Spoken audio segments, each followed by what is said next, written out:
Oh, woo! I think I just broke my brain. Welcome in, everybody. Ben and Woods, 97.3, The Fan. That was about as guttural as it can get. I feel like somebody took a cheese grater to my throat right now.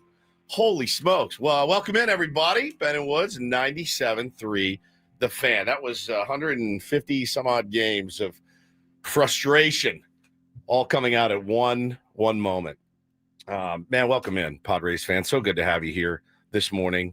Great to be here with my brothers, Paul Reindl, the executive producer of the program. Good morning, sir. Hey, how are you? Doing great. Ben Higgins is your friendly neighborhood sports anchor. Joins us as well. Good morning, Benjamin. Good morning. 157 games. That one's worth a little celebration. That one hurt a little. I got a cough drop, a lozenge, as it were. Man, that was a fun-ass game last night. Oh, holy cow. Kudos to all, and I'm so jealous of all of you that were at that game last night. Probably could have made the trip down, didn't. But man, every time I see it, I'm filled with this envy. Now I'm looking in the clubhouse last night after the Padres clinch. I'm like, oh, there's all of my colleagues in there except you guys, and I'm like, ugh. But you know, I was laying next to a busty blonde. I didn't have too much to complain about, even though she was in a full robe last night. Brought out the real sexy gear for the anniversary night. Full sweatsuit, covered by a robe next to me in bed. And I'm laying there, Padres win. And I'm like, well, I mean, that's good as time as ever.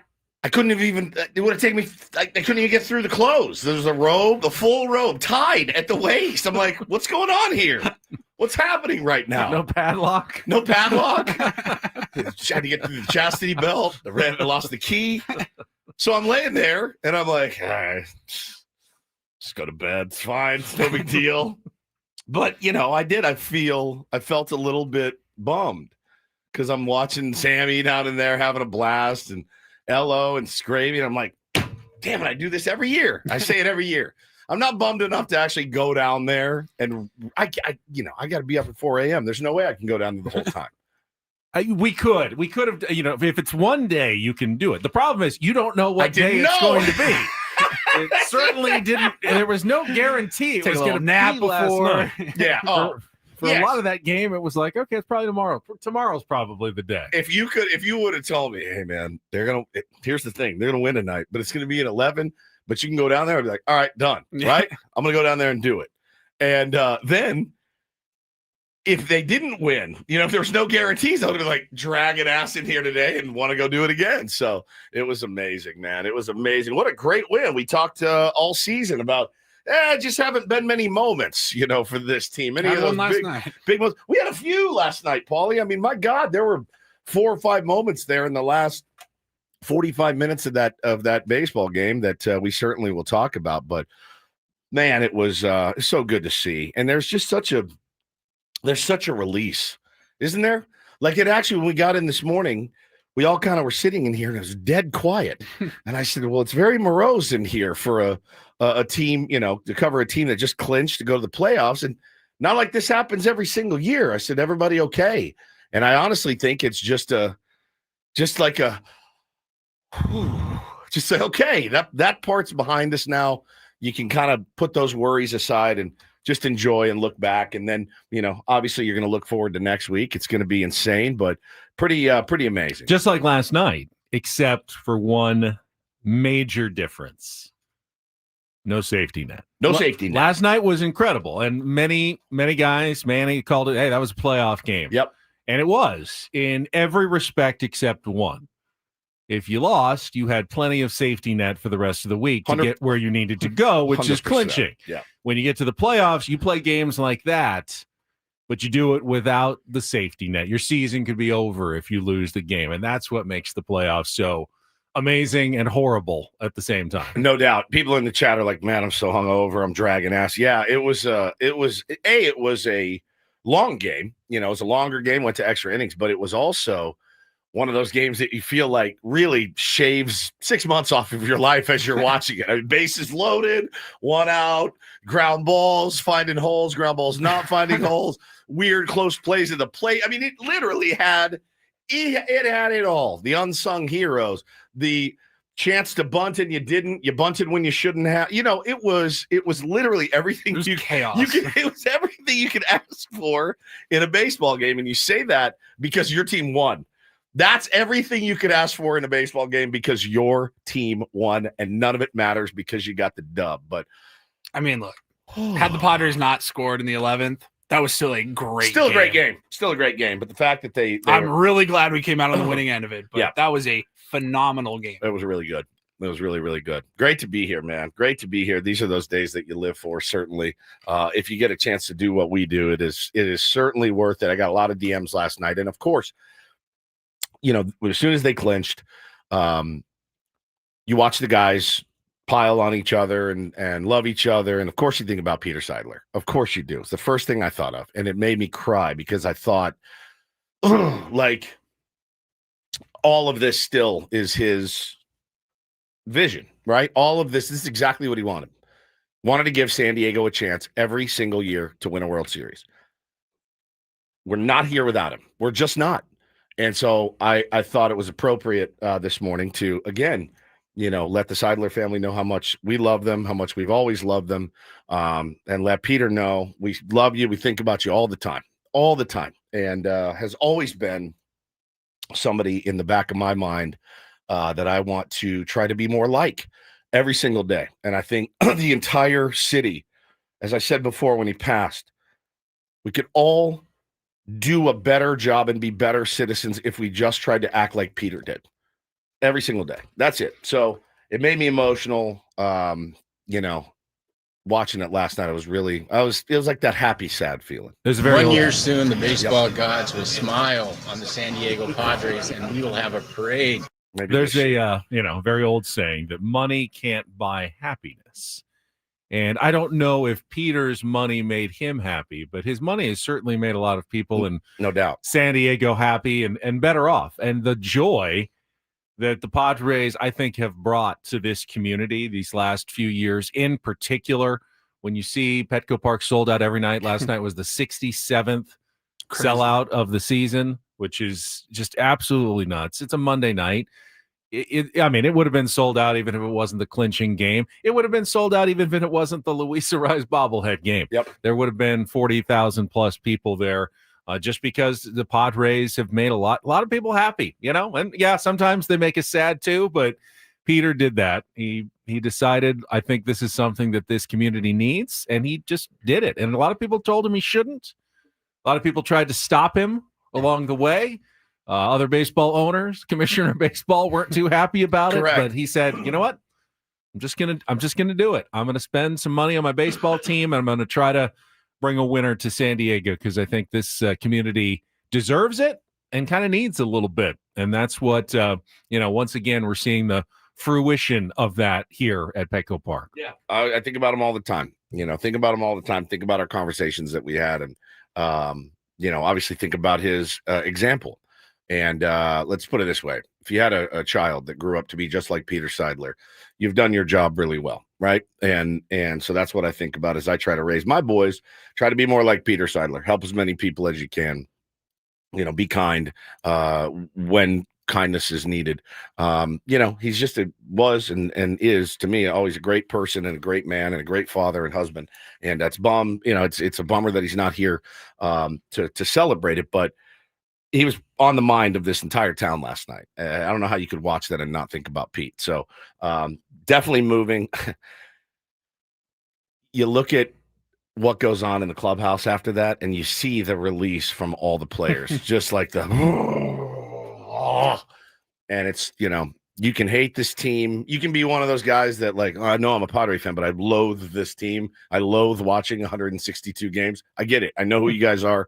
Talk to you all the time. I think you're insane personally, but I just wouldn't invest my time in baseball. I'd invest my time in something else if that's how I was going to fan, right? I just find something else.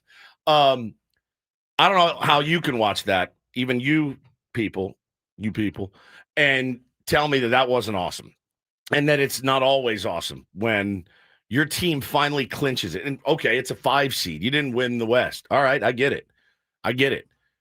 But you can't watch that last night and not think, man, baseball's got the best celebrations. I mean, it's just the coolest thing. I always think like that celebration last night, that means more, is just more important. The release is bigger than like winning the wild card. If they win the wild card next week, look, they'll party, for sure.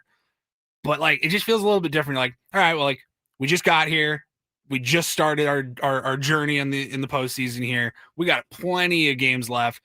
But after 150 whatever games, that's when you're like, all right, time to celebrate.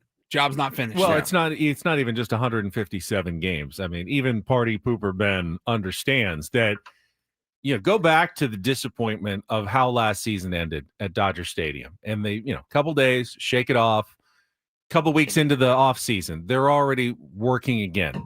AJ Preller's working to put together a team. Players are gathering at Camp 44. That's in January. Workouts, off season. They show up at spring training. That's February. That's weeks and weeks and weeks of work. There's really not a much chance to celebrate over the course of 9-10 months as you're getting ready for, hopefully, this doesn't even come for every single team. So this is an accomplishment, whether or not you've got the payroll, you think you should be there, you expect to be there. I don't care if you're the LA Dodgers. You get to the playoffs after all that work. It's an accomplishment that is deserving of celebration, and I'm glad they celebrated well last night. I think Madam Woods needs to celebrate more, if I'm being honest with you. I don't think we celebrate our victories and successes enough. And, you watch that last night and go, boy, that sure looks like fun. It's different. There's 3 of us, though, so that'd be it's a much more muted celebration. Should we ask the engineers to drape plastic all over the studio? I got an idea. We could just do seeds. We could just throw seeds everywhere. I'm sure they would love that. Maybe sand everywhere. Just throw sand at each other. I'll tell you right now, the guys are not up yet. No. They won't be up for a while. They're going to feel and look like hammered S when they get to the stadium today. I wouldn't expect a ton from Padres batting practice today. Yes, if you have batting practice field passes today, and yet they're 2.5 games behind the Cubs and the Dodgers, and these last 5 games could be really important. You can't really punt one tonight, so you got to go and try to show up and whatever you need to do to clear your head and play another baseball game tonight. KG says first time we've made it to the playoffs in an odd year in 20 years. Pretty crazy. The odd year curse or the even year curse is dead. Yeah, right? 2005 is the only odd year the Padres have ever made the playoffs in franchise history. 84, 96, 98, 05, when they won 83 games and snuck in right as a wild card and then got swept. Then they made it back in 2006, then not again until 2020, 2022, 2024, and now back-to-back years in 2025.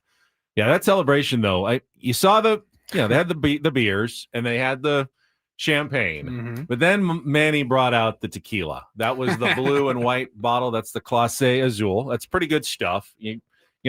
Run you about $100 or more at Bevmo or Total Wine if you're going to find one of those blue bottles. It's always one of those ones on the top shelf if you go to a restaurant. Clase Azul tequila. It's a reposado. Yeah, very, very nice stuff that he was pouring down the throats of teammates, and I'm sure that bottle was getting after it. Bottle got emptied last night. Who does it better than that guy? No kidding. He loves it. So he loves. You want to see what a veteran looks like? He starts shoving beers in his pants. I'm like, yes. I was watching on the.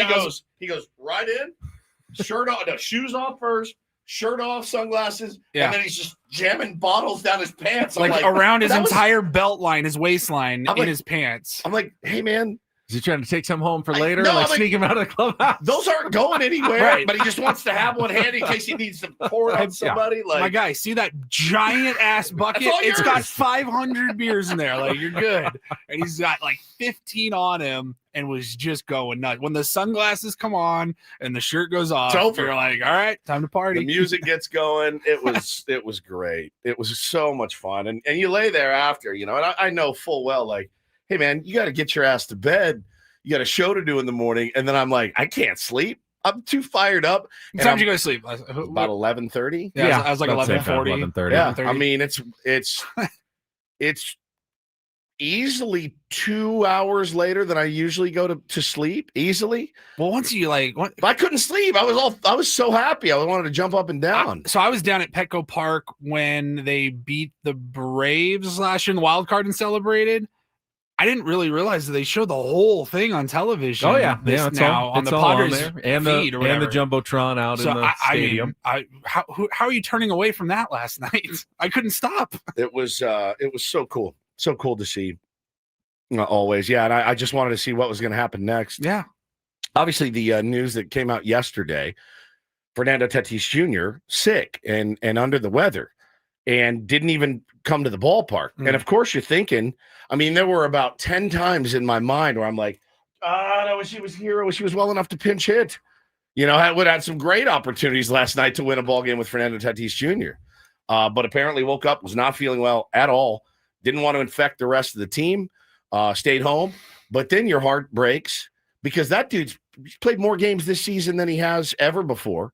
He is an absolute one of the leaders on this team, and he can't be there. And it just gutted me. And I thought, God bless, dude. Like, so Manny takes the phone, FaceTimes him. They're waving it around. Guys, if you can't let yourself enjoy that a little bit, watch football. I don't know what to tell you. If you can't let yourself enjoy that, then that's what sports is right there. That's what it's all about. And them waving him around and, this is for you, bro. Like, it was so rad. And I'm just very happy. I feel like they had to FaceTime someone in last year when they clinched like the playoffs. I feel like you're well, right. Maybe they were on like a rehab assignment or something and weren't with the team. I can't remember who it was. Was it Kim? Ha-Seong Kim. It might have been Ha-Seong Kim because he was hurt at the end of the season. Yeah, it was. Yeah, was it Ha-Seong Kim? Yeah, that sounds right. So it's something they've done before, and I'm glad Manny picked up the phone and was able to include Fernando in the celebration. Right, but if you're Fernando, like, number one, everyone else is drunk and you're not. Okay, that's strike one. Number two, it's super loud, you can't hear anything, and then here's just like grabbing you the whole time. Is there any point where you're hungry? Like, what was that? All right, let's wrap it up. Okay, this is great. I got it. Yeah. Sure. Guys are, what up, Nando? He's like, I'm literally lying in bed. I don't know who that is. I just want to go to sleep. You're wearing giant goggles. I don't know you. It's so loud. Everyone's hammered, and you're not. You're like, oh, cool. All right, I'll see you guys tomorrow, baby. I'll text you and see if I can feel better. I love you. Bye. We've all been there. Like, we've all gotten a text from our buddies that are out and you're at home. This is the best night of my life. No.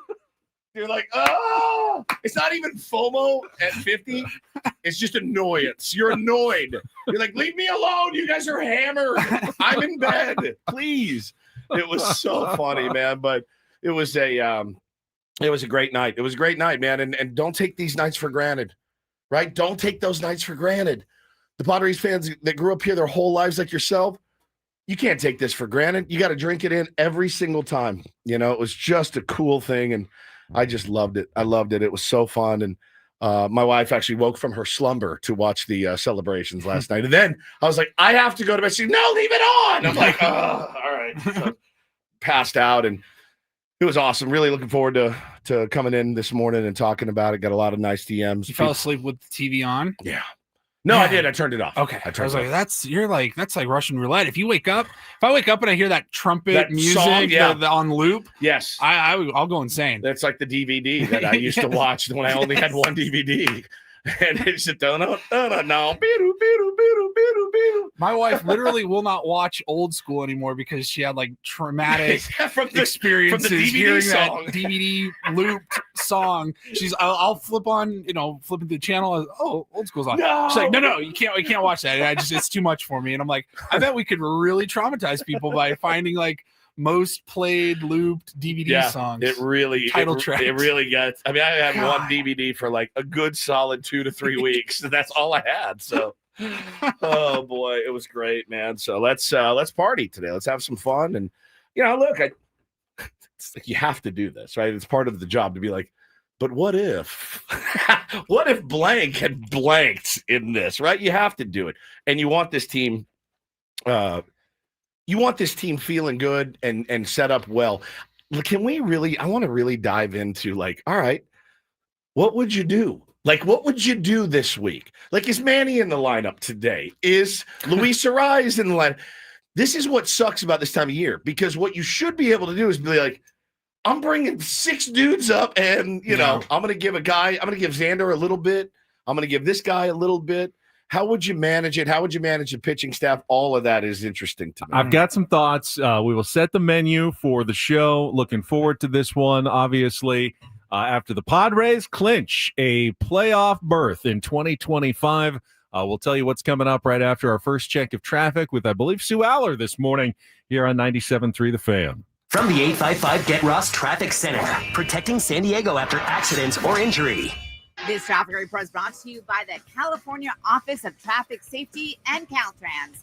Watch out, you got to stall on the 5 right at the 54, and that is slowing you down just a bit. The southbound side of the 15, you're hitting the brakes as you approach the 5, and northbound on the 805, that's very slow as you approach the 94. There are children, friends, and families walking, riding, on paths and roads every day. Remember, they're real people with loved ones who need them to get home safely. Protect our cyclists and pedestrians, because they're people too. Go safely, California. From the California Office of Traffic Safety and Caltrans. All right, this is actually, I think, maybe going to be my favorite game to break down all year as well. It's not 100%. It's not just the win. It was how it happened. It was one of the more dramatic, nuanced games, I think, of the season that the San Diego Padres have played. So we will get to all of that. Our Padres Wrap-Up, 3rd straight win, by the way, for your San Diego Padres. And talk about everything that's going on as well around the playoff chase and the wild card chase and the divisional chase. Not done yet. We'll get to all of that, all the highlights from Jesse coming up in our next segment. Quickly, we got a couple of messages. Do we know why our show started 10 minutes early today? And the entire version of Queens of the Stone Age, Better Living Through Chemistry, played on these airwaves this morning. The whole song played. Somebody said, "Are you guys starting early?" I said, No, what happened? We didn't realize I turned the volume down right when I walk in. I turned it all the way down because I know what LeBron's legacy is. I don't need to hear about it. I know what the Dallas Cowboys are up to. I don't need to hear about it. So I turn it down. But me turning it down, we missed our entire intro playing over the airwaves. 5:53. Which is right around when Maggie and Perloff go to their final commercial break. That's kind of our time to like, all right, let's plug in our headphones, start to get ready here. We're coming up. We plugged in our headphones. I turned up the speaker a little bit and I go, sounds a lot like Queens of the Stone Age. Yeah. And I look up and sure enough, I don't know, our system was off by like one segment, if that makes any sense at all. Like our show started 7 minutes early, and because you turned the speakers down, we didn't know. I didn't hear it. And we saw that, we're like, uh-oh. It was a callback, though. That's how we used to do things. When we did a 3-hour show from 6 to 9, we would just come in, and whenever we felt like it, like at 5:45, we just hit the music and we'd start. That's when Foreplay happened. Yeah. It was actually before the start of the show. Now we do it in our first segment from 6 to 6:25 or so. Yeah, I guess the system was drunk too and hung over from the celebration last night. It's a good call, Tim. But yeah, so we'll take a break and we'll get into this thing, man. It's gonna be a fun one to discuss. We'll let you know that Jesse Aguilar, who usually joins us on Tuesdays, he will join us on Wednesday, not because he's hungover, although he may be. I'm not sure how much he celebrated after the game last night. Rosh Hashanah, he is going to be off today, but he will join us tomorrow morning for the Incorporator. Is it Rosh or Rosh? Rosh Hashanah? Rosh Hashanah? I'm asking. I don't know. I don't speak Hebrew here. I thought it was Rosh Hashanah. Rosh Hashanah. Rosh Hashanah. I don't know. I'm not Hebrew. Well, you said it so confidently. So confidently. Adam is also out for Rosh Hashanah. Rosh Hashanah. It's one of the two, right. I think. But we will have all of our regular features. Very convenient is all I'm saying. More Padres tickets to give convenient. away against the Diamondbacks for the final series of the season. Got that opportunity to win the tickets to the Eagles at the Sphere and take on Woods coming up at 8:20. So mostly, though, it's Padres clinch, and we will get into it coming up next with Ben and Woods on San Diego's #1 sports station, 97.3 The Fan. Gambling problem? Call 1-800-GAMBLER. GEGE 000-466. For a full list of games and rules, play at 7 Mile Casino. Visit 7milecasino.com. We're trying to fancy everything up. It's Rosh. Rosh. Dress less at Roche. Yes. Dress for less. It's not 7 Mile Casino. It's 7 Mile Casino. Just say it like it's said. 7 Mile Casino. Right? 7 minutes from downtown. 7 minutes from downtown. That Yep. place would have gone. Maybe I it would went off guess last that a few night. people made their way from Petco Park and made the 7-minute drive afterwards. They felt like, I can't sleep now. Where is somewhere that I can go late at night that is going to be open, that maybe I can get something to eat, and I can play some great card games like California-style blackjack, Texas Hold'em poker, Baccarat, or Pai Gow? And the answer, of course, is 7 Mile Casino. You're not going to go at 10:45, 11 at night, and then drive out to the East County to play cards. By the time you get there, it's midnight. You're feeling like, what did I do? I made a giant mistake. I need to drive back still. I've made a terrible. You go to 7 Mile Casino, you go 7 minutes, play for an hour, have a nice little meal, 24/7 players menu, get back home. It's a reasonable hour. It's such a better choice. Yeah, exactly. It's a great place to go, and again, the proximity is good. But I love the California style blackjack tables. They're so good. You got all different levels too. You don't need to feel like you have to be a high roller. You can go in and play just a normal game. Pai Gow, Texas Hold'em, Baccarat. They get everything you're looking for. Smoke-free environment, slot machine-free environment. Check it out for yourself. 7 Mile Casino, just 7 minutes from downtown.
and this pool on this roof. This is all for you. The all-new Hamul Casino Resort, now open.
Little Rapture by Blondie.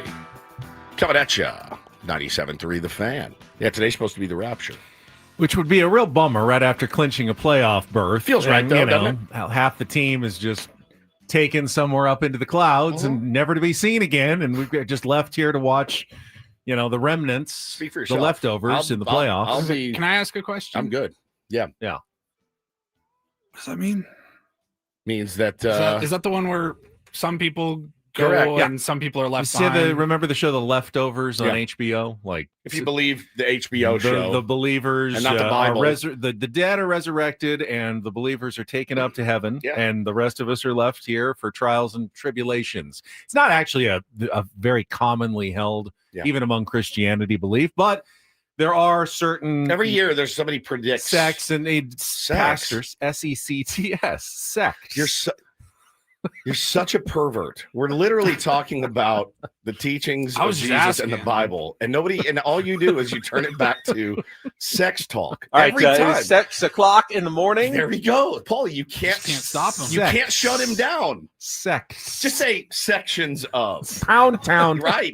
You cannot stop him. You just can't stop him. Carnal relation. And I know. I get it. A threesome would be fun. Today is, of all days, today is not the day for you to turn into, to continue to be a massive pervert. There's nothing clear in the Bible that even indicates. It's actually a fairly 1800s kind of development that some people, but different pastors and seers have predicted different days. A lot of people thought it was going to be the year 2000. Didn't happen, obviously. There was a pastor in South Africa who was on YouTube, and today was the day. He said, it was told to him by, Jesus or something that today was the rapture. So what time is that? I don't know how clear the timing is of everything. If it's like a countdown clock ticking down or how it's going to work. As long as it happens, I'd prefer Thursday at 10. Not 11, because that means I will have done Before a round the table. round Yes, table. just do it before the round table. But I was thinking about it, and Adam's out today. He's out for Rosh Hashanah as well. And I was thinking about, man, if I got raptured, that he would totally text me and be like, "Hey, can you grab the equipment and take it with you?" Like, I'm going to heaven. I'm not going to do a show from heaven. Hey, Yeah. can you film a short reaction video when you get there? Just me. I go. Just post it to. This is wild. Just post it to Twitter and I'll retweet it.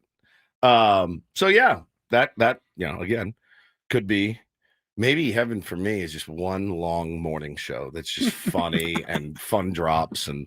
Or maybe he meant the Rapture. The band is playing at Humphreys tonight, which is true. Which is 7:30. great They business, by the way. It's very Perfect. smart booking. Whoever you are at Humphreys, that's pretty brilliant. Genius. Pretty genius, to be honest with you. But yeah, man. Obviously, we're going to be talking some Padres baseball today. We've got a a grap up for you.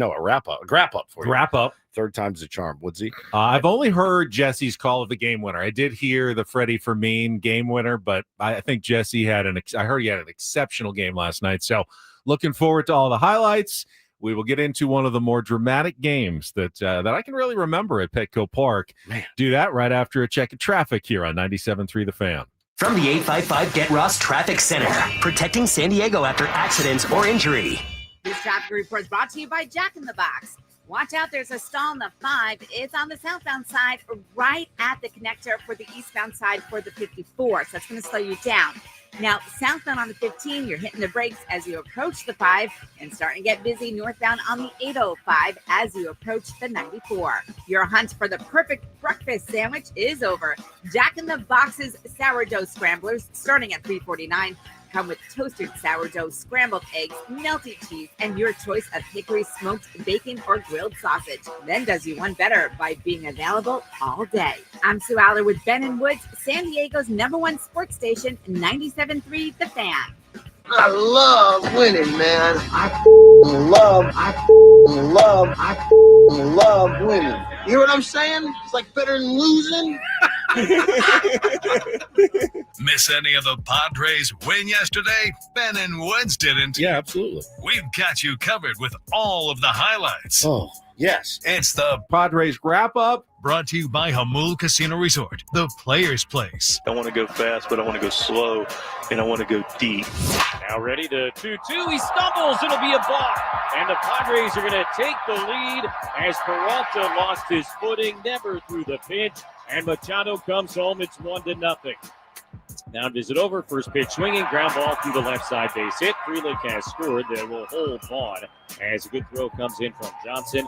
But an RBI single for Caleb Durbin. And now a 1-1 game here in the second inning. 1-0 from Pavetta in a 1-1 game. And a hard hit liner up the middle. That's into center and a base hit. Vaughn has scored. Collins on his way. The throw goes to second. Now over to third base. And in time. And they will say the run does score. The second run. He delivers. And first pitch swinging. Jose Iglesias deep to left. Collins is back. It's going to go. Long home run to left for Iglesias. Only his second of the year. And he puts it into the second deck in left field. This is a one-run game in the bottom of the fifth. 1-0 pitch, hit hard, on a line, up the middle, into center, and a base hit. Iglesias rounding third. He's going to score. And Luis Ariz comes through. This game is tied in the seventh. 1-1 to Freelick. Morejon kicks and deals, and a ground ball to short. Iglesias, unbelievable stop, turns and throws home. Not in time. Turang slid head first, apparently ahead of the tag from Fermin. And if you're the Padres, you almost have to challenge this. Really no reason not to, but they will not. 1-2. Here's the pitch, and Sheet swings. It's a sharp grounder first. Monasterio stabs it, throws to second, high in time. But Ariz able to score, and this game is tied in the bottom of the 10th inning. That is a heck of a play from Monasterio. First pitch, Fermin swings, lines it into center field. That'll do it. Freddie Fermin walks it off as Bryce Johnson scores, and the Padres are headed back to the playoffs in 2025. That's how it sounded last night here on 97.3 The Fan. Great job by Jesse Agler, Tony Gwynn Jr., as, yes, the Padres clinch fourth playoff berth in the past 6 seasons, first back-to-back playoff appearances with a 5-4 win in 11 innings over the Milwaukee Brewers in a game that had, Woods, a little bit of everything, starting with a playoff-worthy pitching matchup between Freddie Peralta, the number one pitcher on the number one team in all of baseball, also the number one road team in all of baseball. So Brewers are coming in. They are a tough squad. God, they're tough. You got Nick Pivetta, who has had the best season of any Padres starting pitcher, and falls behind 3-1. Tough inning for Nick Pivetta. He threw the ball well. Yeah. Didn't get a lot of luck or help in that inning when he gave up 3 runs, but also some self-inflicted wounds as the Padres continued. Did they walk like 7 or 8 more batters again after walking 9 the day before? They walked 8 last night. 8 more. So, again, we talked about it yesterday. One thing you do need to clean up before the postseason. Command. Got to cut down on those walks. A couple of them, pitch arounds. A couple of them I think it was an intentional walk in the extra innings. But for the most part, you put runners on base like Nick Pivetta did, came back to haunt them there in the top of the second inning when they scored their 3 runs. So let's start with, I think, the very first thing we all saw yesterday that made all of us go, what is happening on clinch day, potential clinch day? The lineup comes out. And all of a sudden my Twitter feed goes nuts. My Instagram feed goes, I'm like, what did I miss? So go over and look at the lineup. I go, oh, okay. Arise leading off, which, by the way, for the record, I love it. Manny Machado in the 2-hole, Jackson Merrill in the 3, Sheets in the 4, O'Hearn in the 5, Cronenworth in the 6, Beej in the 7, Jose Iglesias getting a start in the 8, and Elias Diaz catching his guy, Nick Pivetta. So the first thing that jumped off the page was, where's Tatis? Then it comes out, he's sick. Not even with the team. He's sick. He's at home. He's sick. Okay, that happens. Laureano getting a scheduled day off. Okay, that also happens. You could have changed your mind, but Mike Schultz said, no, I'd already told him he was going to have the day off. I'm not going to take it away from him. He's played every game since the trade deadline. Yep. We're not going to take it away from him. Needed it, I'd say, as well. Needed that day probably for Ramon Laureano. But it put the Padres in a weird situation. Very. Because that lineup was lopsidedly left-handed. Dude. So you're looking at this and you go lefty, righty, lefty, lefty, lefty, lefty, switch, righty, righty. But that lane in the middle of Merrill, Sheets, O'Hearn, and Cronenworth, 4 of your best lefties are just boom, boom, boom, boom, one right after the other. Now, apparently in Milwaukee, they have orchards full of left-handers that it's in bloom. The harvest is in, and these guys, Pat Murphy is out in the fields, just like, well, here's another one that throws 98. Here's another one that throws 97. Orchards in Milwaukee. Pat Murphy must look at that lineup and go, well, all okay, right. Freddie, give us 5, and then I am just going to empty the lefties out of our bullpen against these guys. Boom, boom, boom, boom, boom, one after the other. They grow them in Milwaukee. Famous for their hot dogs, their beer, and their left-handed orchards. It was incredible to see. So, of course, you're panicked because you're a Padres fan. You're absolutely panicked. And Freddie Peralta is a really good pitcher. He's really, really nasty. And you find a way to, in the most Padres fashion, get guys on in the first inning, and then he balks in a run.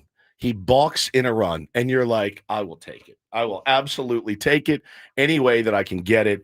And don't know what happened to him. Just kind of looked like his knee gave, which is such a weird. It's just a little twitch. Twitch, and he waved him off. Now again, you're lamenting it right away because he did look like he looked hittable. He looked flat in the first inning. Guys got some good swings off on Freddie, and you're like, this is one of those where we're going to look back and go, man, we should have scored 3 or 4 runs off this dude. Didn't work out that way, but it was a really weird. It was a weird game from the very start. From the second the lineup came out. The 3-run rally in the top of the second, 2 walks. Caleb Durbin's RBI single tied the game. Then with 2 outs, Christian Yelich singles up the middle, and 1 run comes in to score. And then Isaac Collins, who'd started at second base, comes around. Manny Machado with one of the headiest plays that you're going to see. Moves off the base to try to get the runner going from first to third, tags him out But they ruled that the run had scored just like a split second. You couldn't have gotten closer. They did the time it up side by side. Was the foot on the plate or not? Now, I was told, I believe, last week, why do you run so hard when it's not going to be a play at the plate? Why don't you just cruise in? But Isaac Collins was going hard right to the last step at home plate as he got in. Different play entirely. How's that a different play? A different play entirely. They got first to third right there. Well, we did as also well. Had first to third. But if the guy on first, you see where he stayed? There was a play at the plate. So on a play at the plate, you're going to run hard. On a play where you're not going to have a play at the plate, you don't have to. There was no play at the plate. Wait, there was Diaz. There was no play at the plate on Collins. They threw to third, not home. Where was the ball hit? It was hit to center. Center. But he ran hard all the way, and because he was running hard all the way, so then homeboy should have stayed at second. Right. And he didn't. He went to third and got tagged out.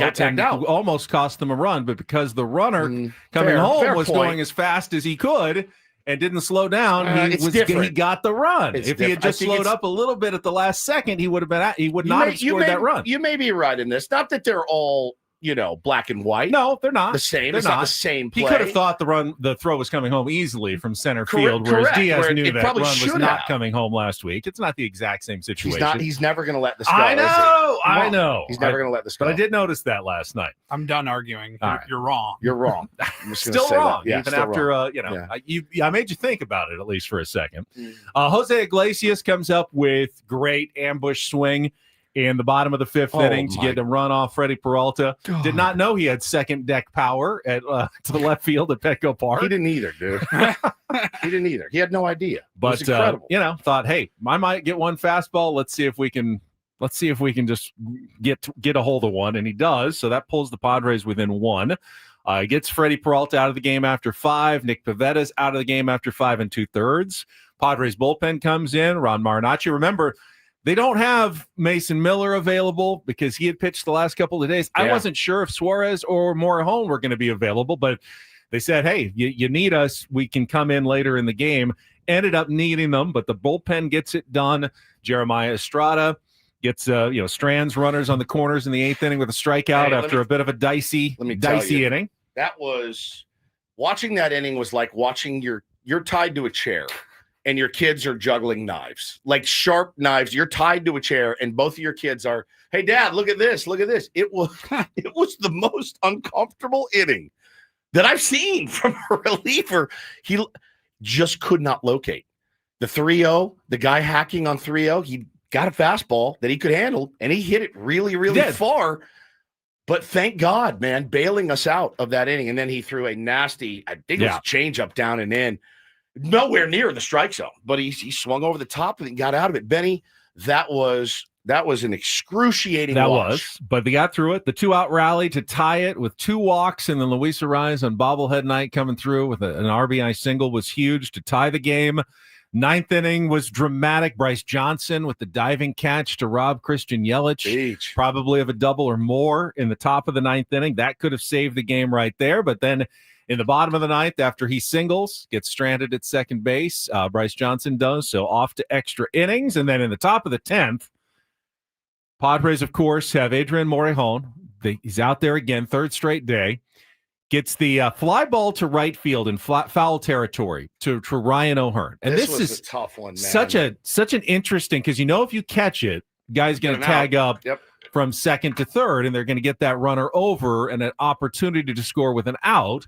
So you could let it fall and see if Adrian Morejon can get the strikeout. But then again, Adrian Morejon may give a hit. You may give up multiple runs. Do you accept that out, or do you try to go for a better out that doesn't allow the runner to advance from second to third? I got asked this question on Twitter last night, and I sat there and I wrote, I don't know the answer. I don't know what I would have done in the same situation. I don't know what I would have wanted him to do if I'm Adrian Morejon. I don't know, and there's no way to know in that instant unless somebody in the infield is going, drop it. Like that happens. It happens. And I think you have to immediately calculate. You have to calculate. Who's on the mound? Who's coming up? Yeah. Where are we? We're at home. Okay, we have a chance. One run. I can still get the next two guys if I get two punchies and strand a guy at third. Like, even looking back, if Do you you think want it the was out? the right decision for him to drop it, like, you can't blame him for not being able to process all of that. Not I don't think that's in your pre-pitch. I think taking the out's the right decision. I do too, and not where he was. Morejon can always get a strikeout of the next guy or a 100%. weak grounder, which he did from Sal Frelick. Got Yeah. a weak grounder, was just to the left of Jose Iglesias, who made a great play. Now, Benny, in Great play, got it home, just not in time. Sunday League, Little League, take the out. Take the out every time. Collect those outs, as many as you can get, as many as they give you, you take them. The big leagues is a different story entirely. I think we all would have panicked had he not grabbed that ball. And if he just looked and just let it drop foul, I think we would have been like, bro, you got to take the out. I do. I feel like in my heart of hearts, I would have said, you got to take that out. Look who's on the bump. No one on the planet is more adept at getting swing and miss stuff than Adrian Morejon. So take the out. We'll take our chances. And he took the out. Guy tagged, ended up scoring. But yeah, that was one of those things in a baseball game that, if you have to calculate that in a split second. A split second. What do I do here? What do I do if that ball's hit here and it's in foul territory? Here's my line. If I cross this line, I'm catching it. If it's behind this line, I'm probably going to let it go. It is. It's why this game is just the best, dude, because you could argue about it all day long. So the Padres were down 4-3 going to the bottom of the 10th. They needed to score at least that run from second to keep the game going. They did. They got the runners over first and third, and then Gavin Sheets with the RBI fielder's choice. Great play. You heard the call from Jesse, the diving stop by Monasterio at first base, but the throw was high, and it was not even close. They could not turn the double play, which allowed the runner to score from third base to tie the game at 4, but the Padres would then leave the bases loaded. By the way, the umpire last night I got it. Was terrible. He missed Roberto Ortiz. He missed 25 calls. Was in the Brewers Padres 25, and they got them all on umpire That's auditor. unbelievable. I'm watching them. 25 with a 2 and a 5. And that set up, of course, the 11th inning. And we'll get into both the top and bottom of the 11th inning and how it all ended coming up to kick off hour number 2 of Ben and Woods next here on 97.3 The Fan. 25 missed calls? Wow.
off.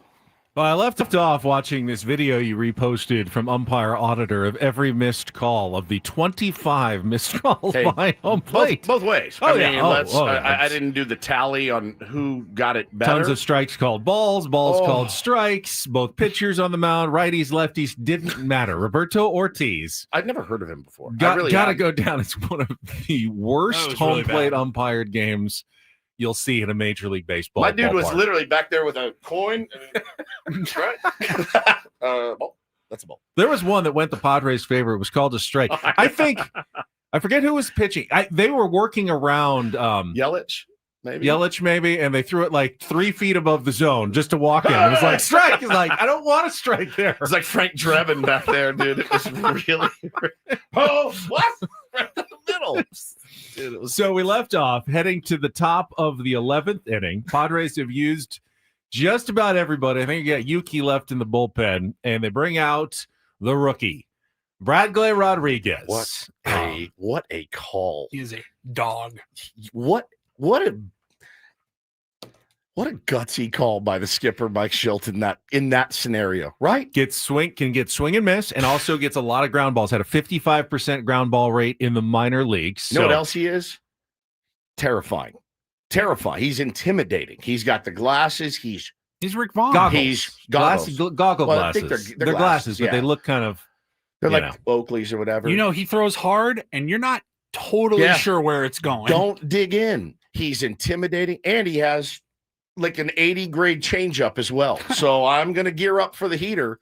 But my God, I thought that was a ballsy call to call him out and be like, here you go, kid. It's not much else you have. How fantastic I know, is that? but still, back there. like you said, you had Yuki.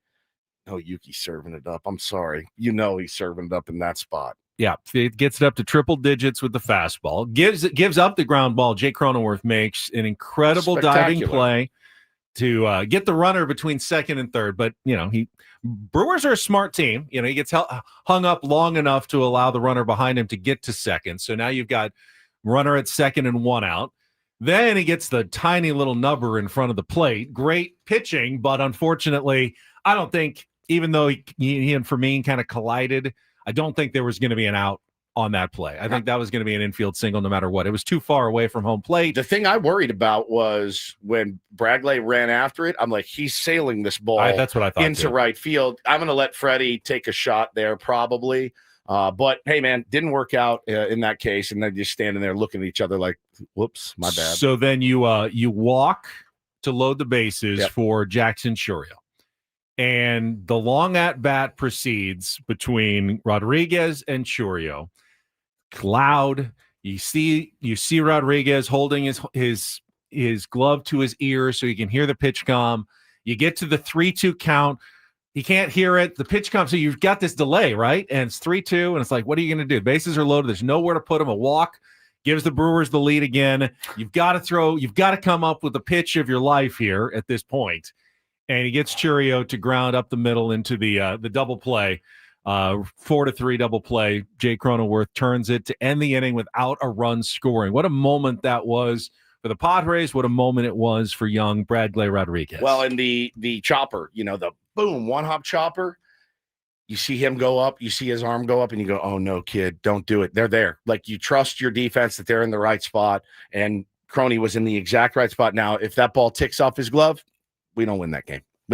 So just perfect. It's perfect. Perfect. It was a perfect pitch. It was perfectly executed. The double play was perfect. The only person that could have screwed that up was Bradley Rodriguez by getting that hand up there like pitchers love to do, and try to snag that ball. He didn't. Croney was in the perfect spot. Again, Jake Cronenworth all night. Some of the ABs he had off Peralta early, Ben. Right? Again, don't show up. Jake took an 0 for 4 last night.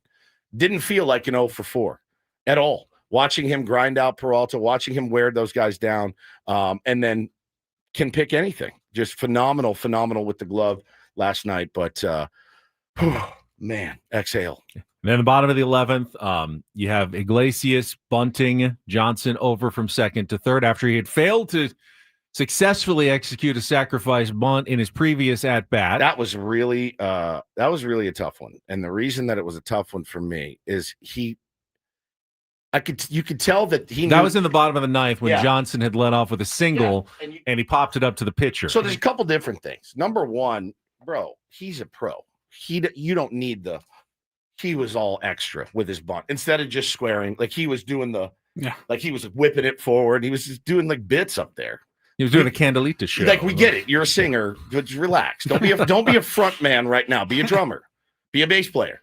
Okay, you're a front man. Be a bass player. Get the bunt down. If you're even going to bunt in that scenario, which we could argue all day, was that the right call? Many say yes. Many say no.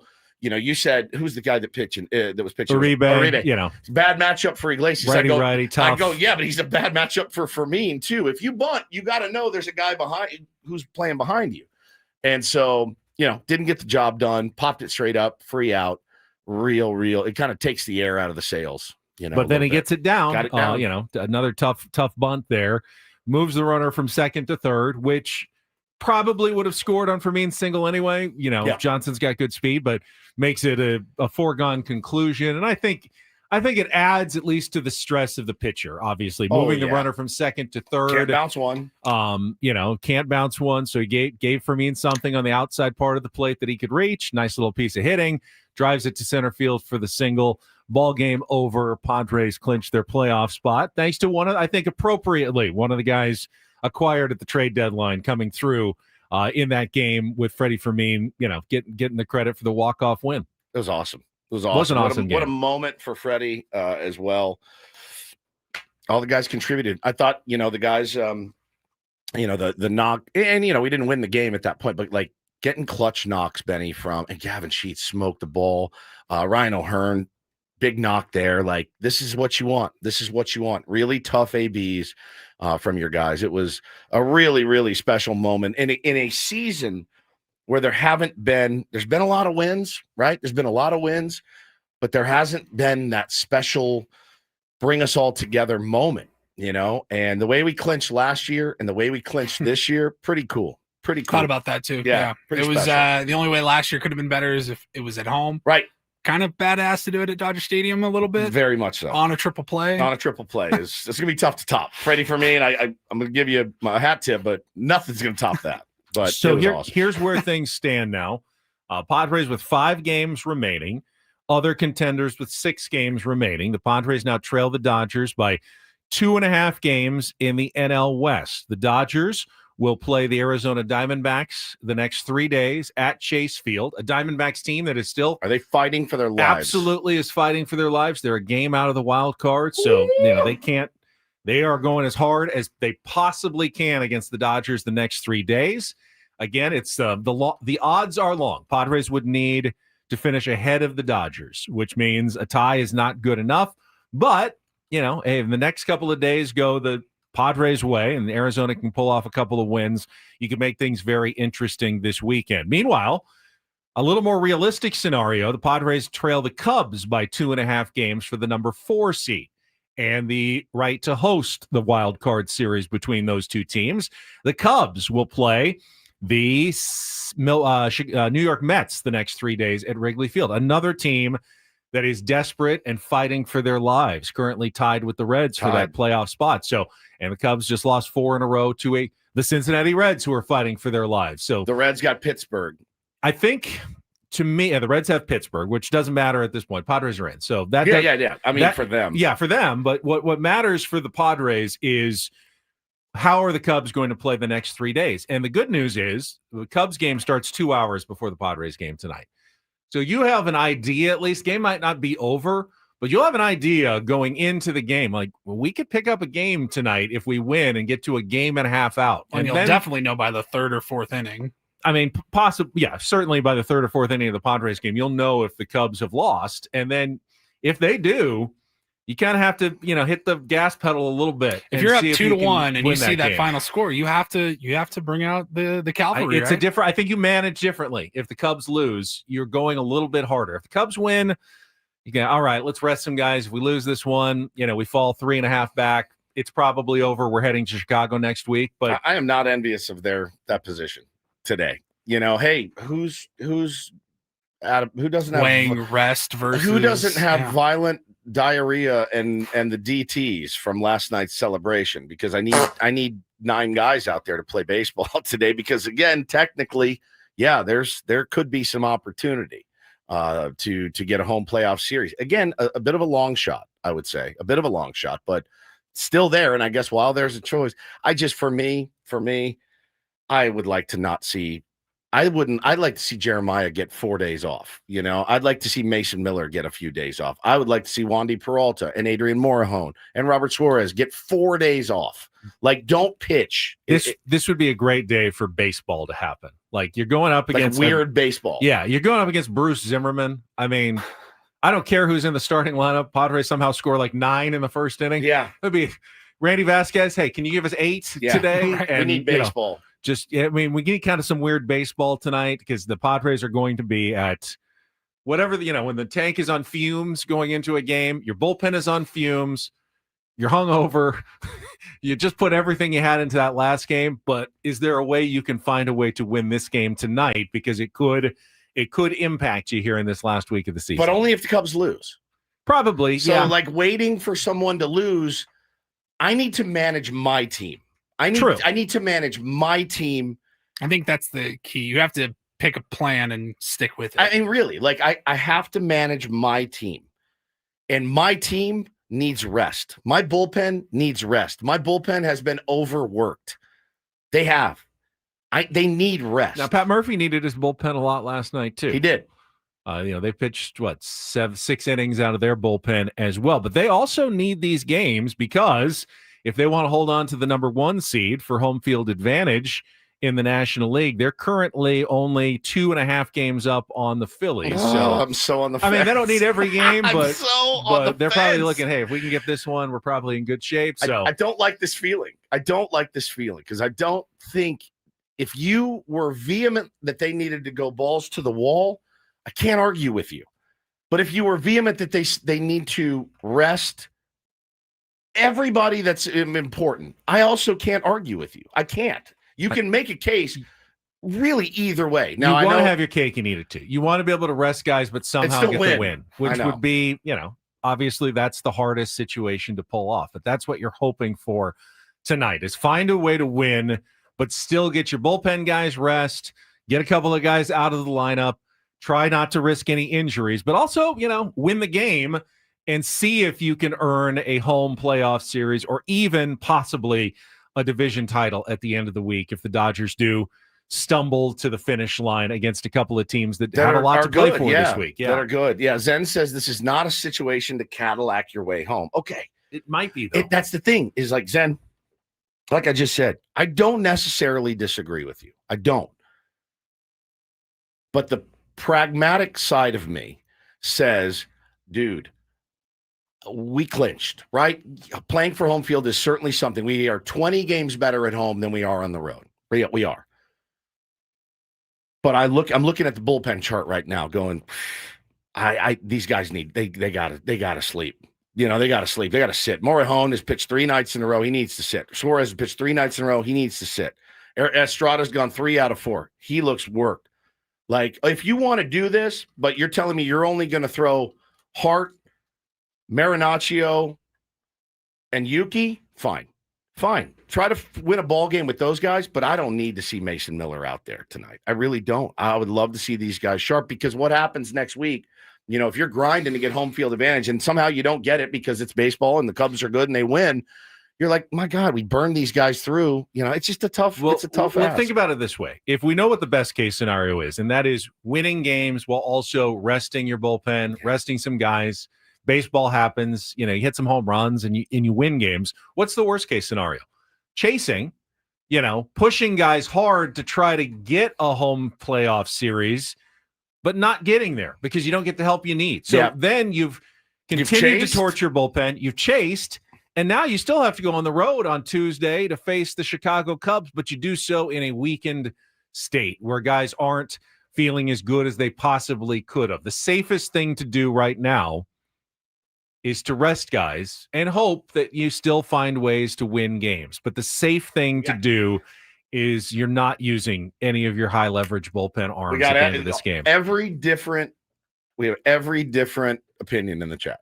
Every single one that you could possibly get. And I think that's what the beauty of this sport brings. It really does. And, a guy DM'd me over the weekend and said, no, you always go for it. And I said, no. He goes, in sports, you always go for it. I go, it's not true. It's not true. The Patriots clinch a playoff spot. They're not throwing Tom Brady out in game 16 back in the day. They're just not. They're not. A series, maybe, right? Like, stay sharp, and that's it. You're done. You don't have to go balls to the wall all the time. And especially when it comes to a bullpen, and any bullpen can be volatile and wear and tear. And tells us all the time, each pitch they throw, because they become less effective. So I'm saving my bullets. If it's me, I'm gonna be. You guys are gonna hate me. I'm actually gonna be like Ben. I think I would be like, no, you guys aren't. Don't bother coming to the yard today because you will not be used. Mason Miller, Robert Suarez, Adrian Morahone, Jeremiah. It is such a tough call. It is. It is, because the best way to advance deep into the playoffs is to get a home series. Yep. That's going to be the best way to do it.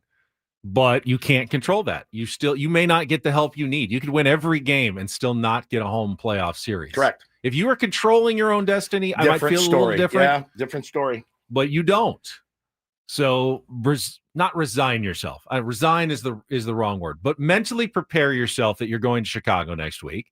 And that's what you're thinking you have to do. You have to win 2 out of 3 games in Chicago, and then you'll face these very same Milwaukee Brewers in a best-of-5 division series. And based on yesterday, I think that could be a heck of a baseball series between these two teams. Padres have won 3 out of the 4 so far against the Milwaukee Brewers. Yeah. Not too many teams have had success against these Brewers so far this year. Padres are one of the few that are doing it. Again, we'll see. Anthony says, we have a chance to get home field advantage. Go for it, WTF. Yes, we have a chance. I have a chance to hit the Powerball today, right? I have a chance, legit. If I buy a ticket, I've got a chance. The fact that if it would be different is, like you said, if the Padres win the next 2 games, they clinch home. Done. I would even tell the guys, hey, 2 beers last night. We got job's not done. You need so much help. You need so many other things to factor into that equation that I just don't know that it's smart. And I think, not only is it not smart, you'd find us and everybody else in town going, why did we burn through these guys last week? We got a playoff series and we didn't even get there. So maybe it's a loser mentality. I just think it's a smart mentality. But we'll see. We'll see how they choose to handle it. Like you said, we need baseball to happen. We need weird. The Phillies went and celebrated. They came out and beat the Dodgers again the next night. We fell behind 5-0 and rallied, right? And rallied. Yeah, we need something like that to happen. Need some weird baseball. So, yeah, we'll see. All right, we'll talk more Padres. Paul even thought maybe we'd open the phone lines at some point later this morning. We'll discuss that possibility. Up next, though, we got Don't Do This.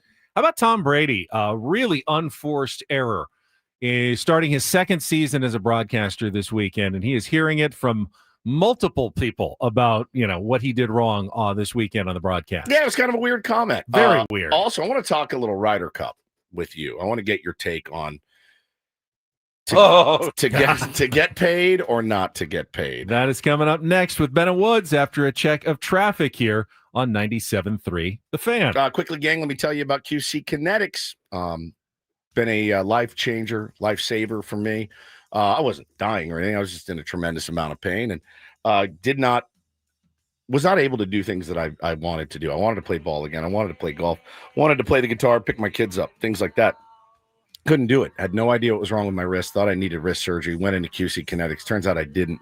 I just needed them to take care of me with their regenerative medicine, their advanced cellular treatments, help my body heal and restore the damage that I had in my wrists. Not just cover it up, not cut it out, actually just help heal and restore. And I can't even say enough good things about what they've done for me. Long-term lasting relief has been incredible. If you have gone and gotten other opinions from orthopedic surgeons, your doctor, whatever, if you have x-rays, MRIs, bring them in. Former orthopedic surgeon on staff there. He's going to be the guy taking care of you. Absolutely bought into and believes in these protocols. So check it out. They got 2 locations, one in Hillcrest, one in Torrey Hills. 619-614-PAIN. 619-614-PAIN. Once again, 619-614-PAIN. The name is QC Kinetics.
Hey, player, this is all yours.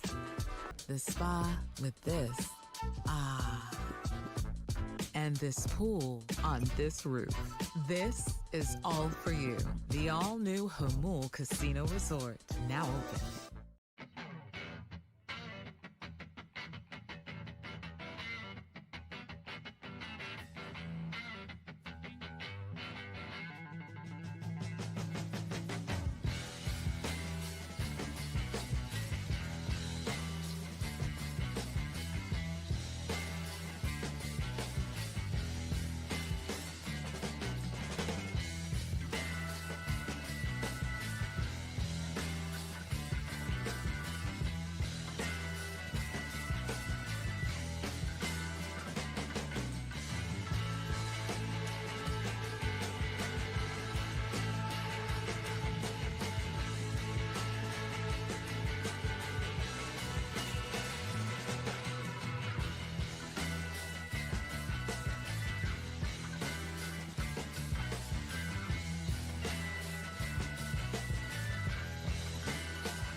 Don't do this. Brought to you by Trust and Will. Don't. Leave your entire estate, house, kids, and life savings up to chance if and when you die. Do. Set up a Trust or Will online at trustandwill.com. This is a lot more affordable than you think. Did you just pull a mud I on did. me? I pulled a mud. I did it on purpose. Visit trustandwill.com for more info. Don Arcilla. Thank you very much, Monday. Kills me every I time. did it. I did it on purpose. I'll get us started.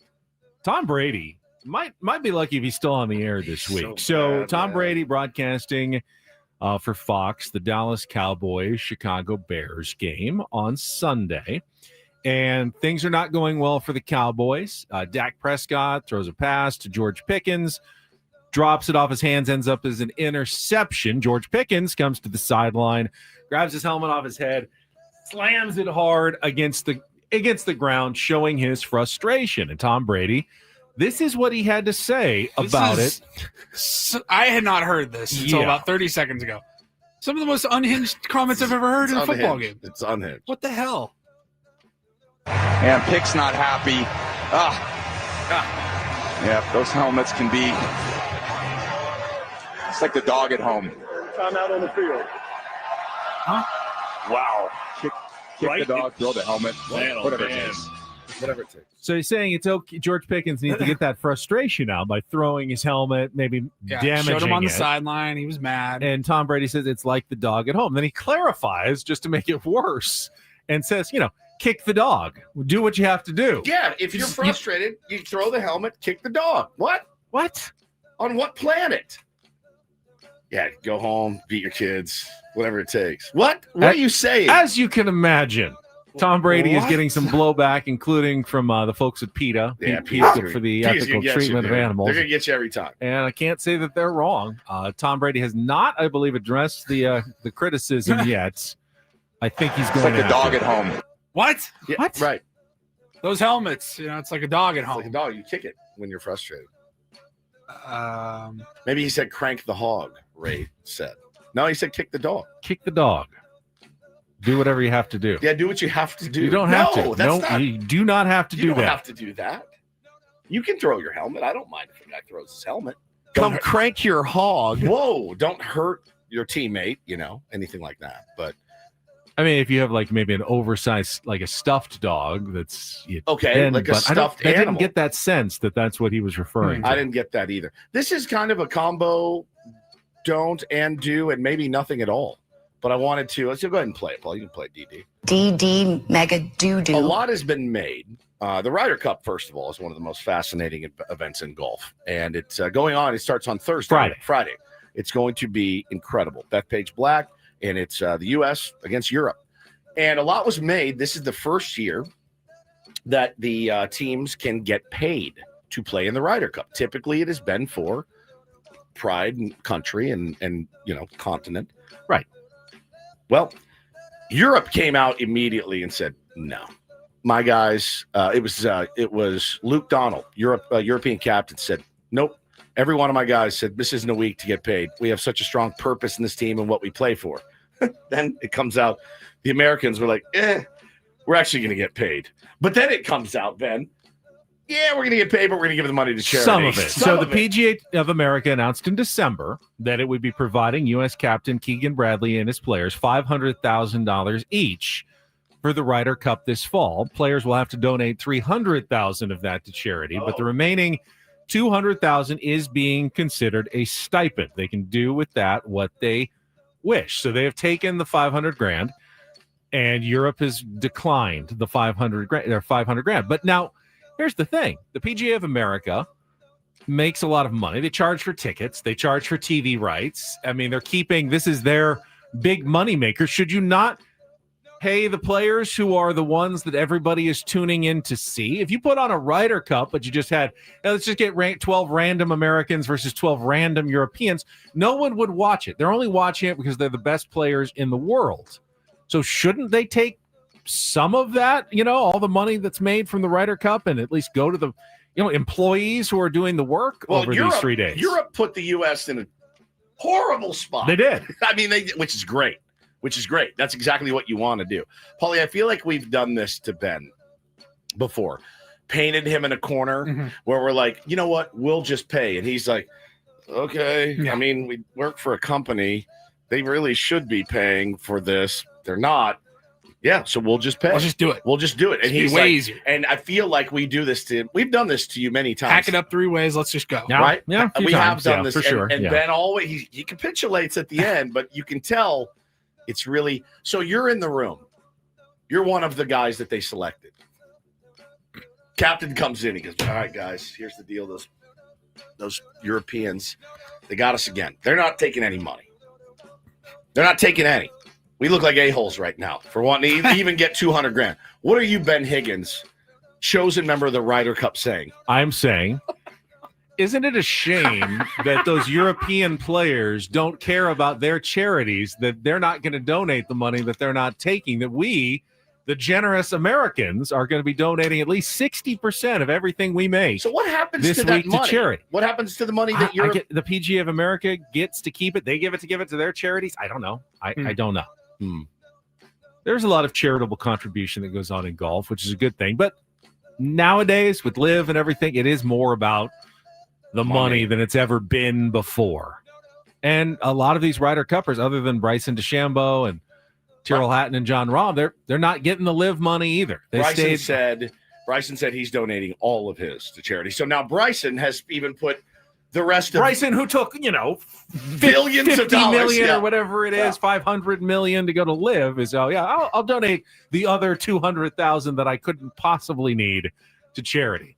It just puts you in a weird spot. Nobody wants to have to do charity, being forced to do charity. Like, hey, I know we just made an extra $1,000. Paulie and I are going to donate our share. What are you going to do with yours? It just puts you in a bad spot. So well done, Europe. Well, Europe is obviously big underdogs. You're always, when you're playing on the road, you're a big underdog. Luke Donald, as a captain, is doing what he can to try to maybe level the playing field a little bit emotionally for his team going into a very hostile environment this week in New York. So, interesting story on both sides of the coin. Very, very interesting. And that is don't and do this for a Tuesday. That was Don't Do This with Ben and Woods on 97.3 The Fan. All right, I want to give away some tickets right now. Got an opportunity. Last series of the season coming up against the Arizona Diamondbacks. We got 2 tickets for Friday night's game. It is Hispanic Heritage Celebration. Padres hosting the Diamondbacks. Final regular season homestand. We're going to give the 5th caller right now. Paulie's locked the lines. He's going to unlock them. Get lucky. 5th caller, 833-288-0973, is going to win a pair of tickets to Friday night's game. You can get more info on the Hispanic Heritage Celebration at Padres.com/Hispanic Heritage. We'll come back, continue our discussion about the Padres now 1 week from today. It is guaranteed they will be playing a playoff game. We're not sure if it'll be in Chicago, likely in Chicago, but there is playoff baseball coming up. It's not theoretical anymore. We can talk about it. I can't wait. Coming up next on San Diego's #1 sports station, 97.3 The Fan. First, though, it is my turn to talk about SDFatLoss.com. It was my weight loss program 2 summers ago. I have done other weight loss programs. By this point, I had gained probably all the weight back and more. But with SDFatLoss.com, I've kept every pound I've lost off and then some, thanks to their great maintenance strategies. And it's all for me was because it was based on real foods. I had done the bars and shakes plans, but then when I went back to real food, my body didn't like it. It was like, I'm still hungry. I'm eating too much. I'm eating the wrong things. But with SDFatLoss.com, I was eating the right things. Stuff I chose myself from the grocery store. I ate a lot of chicken, steak, vegetables. I lost the weight, and now I have kept it off for 2 full years. You can find out how the program can work for you, how you can lose up to 10 to 20% of your body weight in just 60 days, up to a pound of fat per day with no injections and no exercise by setting up a free consultation at SDFatLoss.com. Do it today. You'll have the weight off by Thanksgiving. Think about that. Before the holidays, no New Year's resolutions this year. You'll already have lost the weight by doing it. Go to SDFatLoss.com. Mention my name, Ben from Ben & Woods. Get $200 off now, but only through the end of September. That's about a week left. Sign up now. Take advantage of the discount and start losing that weight at SDFatLoss.com. That's SDFatLoss.com. Results may vary.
pool on this roof.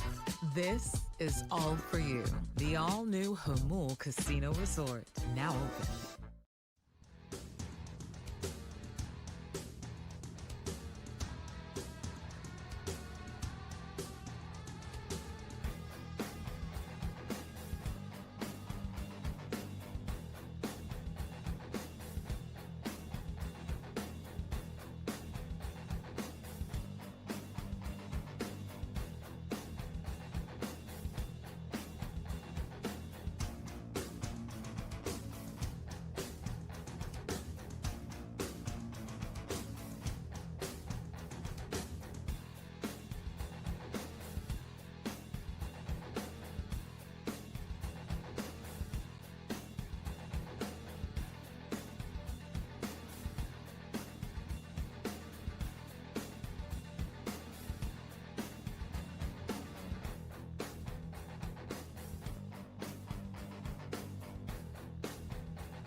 This hour on 96.73 The Fan is brought to you by the Las Vegas Convention and Visitors Bureau. Vegas is turning it up this week. This is the fabulous 5-day sale, the first ever citywide Vegas sale. 5 days to book your next getaway. Go to visitlasvegas.com. Hurry, the sale ends on Friday. The whole city is on sale. I saw something about that before I knew that they were buying time on the station. I had not heard about this. Like, I didn't know you could do this. You can just put a whole city on sale. Yeah. Every hotel, like, they're all chipping in. Like, okay, yeah, we're on sale now. Everything's for sale. Who won the Padres tickets? Nick, congratulations. Going to the game on Friday against the Arizona Diamondbacks.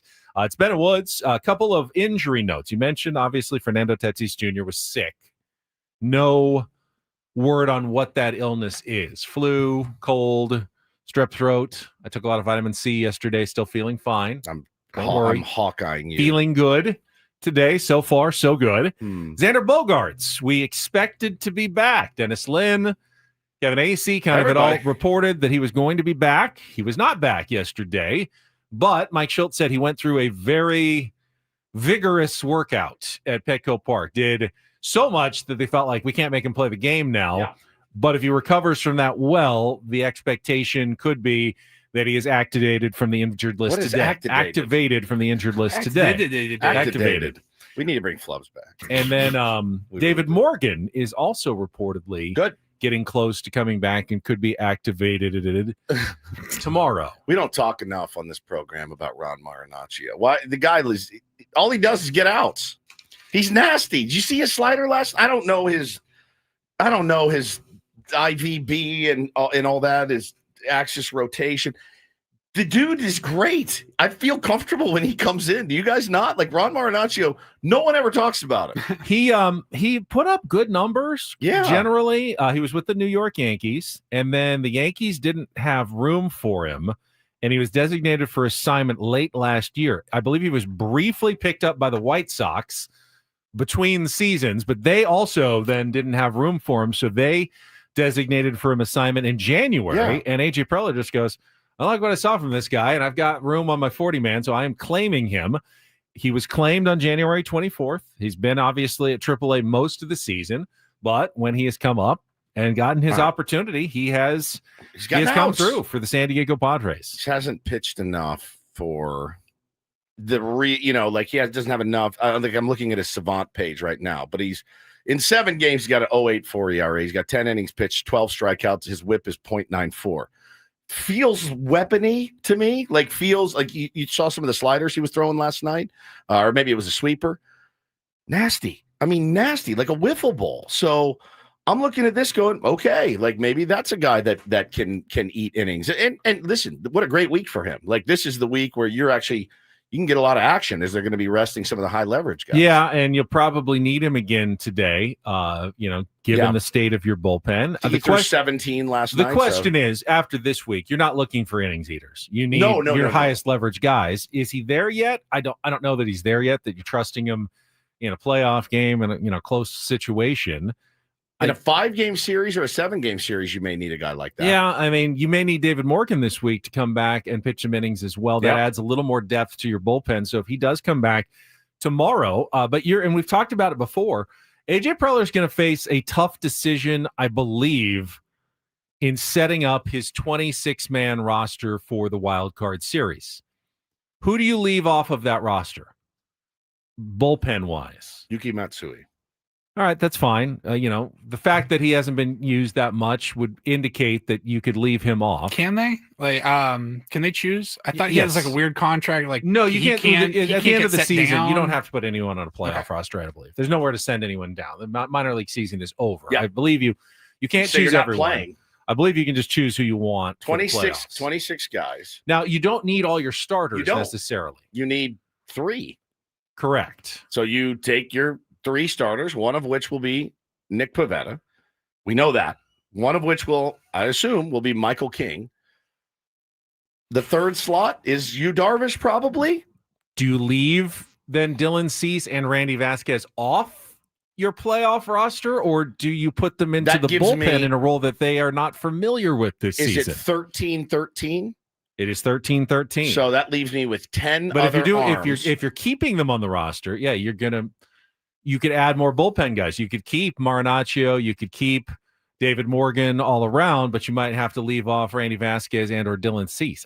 You could literally bring Vasquez, so that would be 4. Suarez 5, Morejon 6, Estrada 7, Miller 8, Kyle Hart 9, Peralta 10, Marinaccio 11, Bradley Rodriguez 12, and Yuki Matsui 13. I still or maybe you could put Dylan Cease on there instead of Yuki, even just as a backup, just in case. Just in case. You don't have to pitch him if he's on the roster. If someone gets injured, you can drop them. You just can't bring them back. I think the rest of the playoffs. If you change in the middle of the series, they're done for the postseason. I honestly don't see anybody that I honestly don't see anybody that you would even need to leave off. I just don't other know than one starting pitcher. I don't know what the rule for Randy Vasquez would be in a 3-game series. I mean, the worst case scenario. But why wouldn't, if you're going to have Ron Marinaccio on the team, he's also coming in the worst case scenario. Eat a couple of innings early in the game. I mean, when are you using Randy Vasquez in a 3-game series? You may not. In a longer series, you might need him to start. Sure. You might need, with less off days. I don't think Randy Vasquez is going to be on the wild card roster, would be my guess. I would say he's almost certainly off, and Cease is like the question mark. But Satan's Blowfish says we don't need to carry Hart over. I think I disagree. I think Kyle Hart can get a lefty out. The left-handedness. He's clearly risen above Yuki Matsui. 100%. As the lefty out of the bullpen. And you need lefties. So I would also guess that Kyle Hart will be part of your playoff bullpen just because of his left-handedness and your lack of anything. Confidence. High leverage, low leverage, like whatever. He can kind of just get in there and be that utility reliever. It's Wandy, then Hart, then Yuki, and your lefty. Well, it's Morejon. Well, Morejon, yes, but yes. After that, he's at a different level. He's on a different level. Yeah, you can use him anywhere. Yeah, anywhere, anytime. But in your lefty rankings, that's kind of where I think Schilt. At least that's where Schilt sees it right now. It's Wandy, then Hart, and then maybe 20 feet of crap and Yuki Matsui. I don't know. It's 50. It's not that 20, far, right. but maybe 10. They're not using him much. That's for sure. As much as they like to say nice things about him, and Mike Schilt will never speak badly of a player, his usage will tell you what Mike Schilt really thinks of his players. Correct? Yes, every time. The guys in the clubhouse love Yuki. Yeah, they really do. I mean, but he's not trustworthy enough out of the bullpen. Can he get an out with a splitter here and there? Yeah, of course. Could you get an out? Yes, you probably could. But his usage would tell you that they don't believe that he should be pitching in important situations. Yeah. I don't know. Maybe you don't need Kyle Hart. I'm not sure. I don't know. We'll with the win yesterday. But here's the thing. I'm not looking at this going, oh man, somebody really good is going to get left off this roster. I mean, this is just the way that it is. If you have to literally just do 3 starters and 10 bullpen arms, do what you have to do. I mean, it's tough. If you're facing, say, the Brewers in a 5-game series, and Yelich and Turang are coming up in an inning, I mean, do you trust? It's tough. Yeah, it's tough to figure out who. It was easy for the Brewers. I mean, they made it easy last night. Yeah, all these lefties. You got 4 or 5 lefties in a row. Just throw them out there. Just throw them out there. not going to be able to. You don't want to set that lineup generally against the Brewers in the playoffs. Position player wise, McCoy is gone when Xander comes back. Correct. Would be my guess. So yeah, that makes that pretty simple. So yeah, I think the more guys in your bullpen that you trust, and I do think there's a level of trust. I think and we'll see how it goes out this week, right?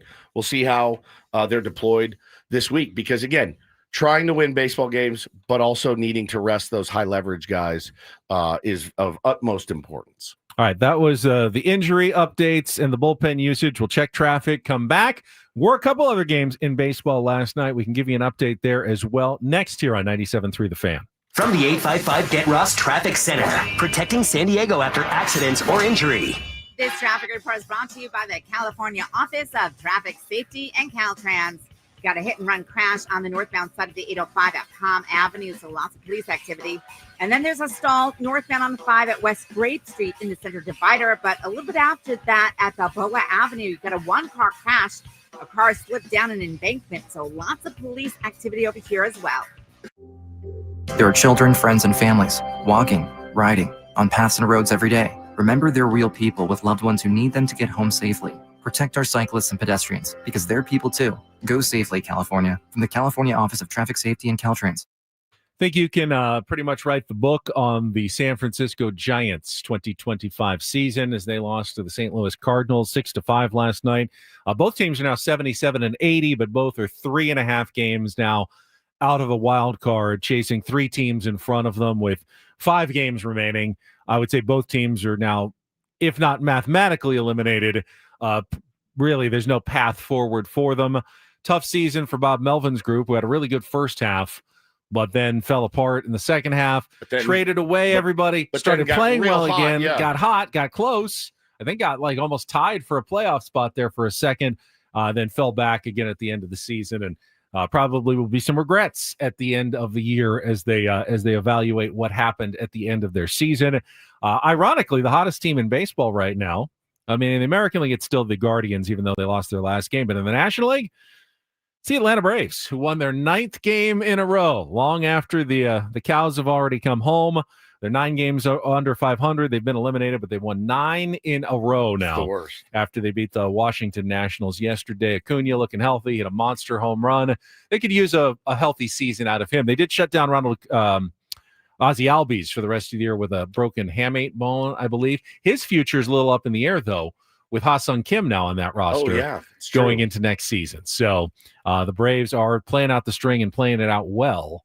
Doesn't really matter. Forgot. He really was just in Tampa Bay for like 15 minutes. A minute. Yeah.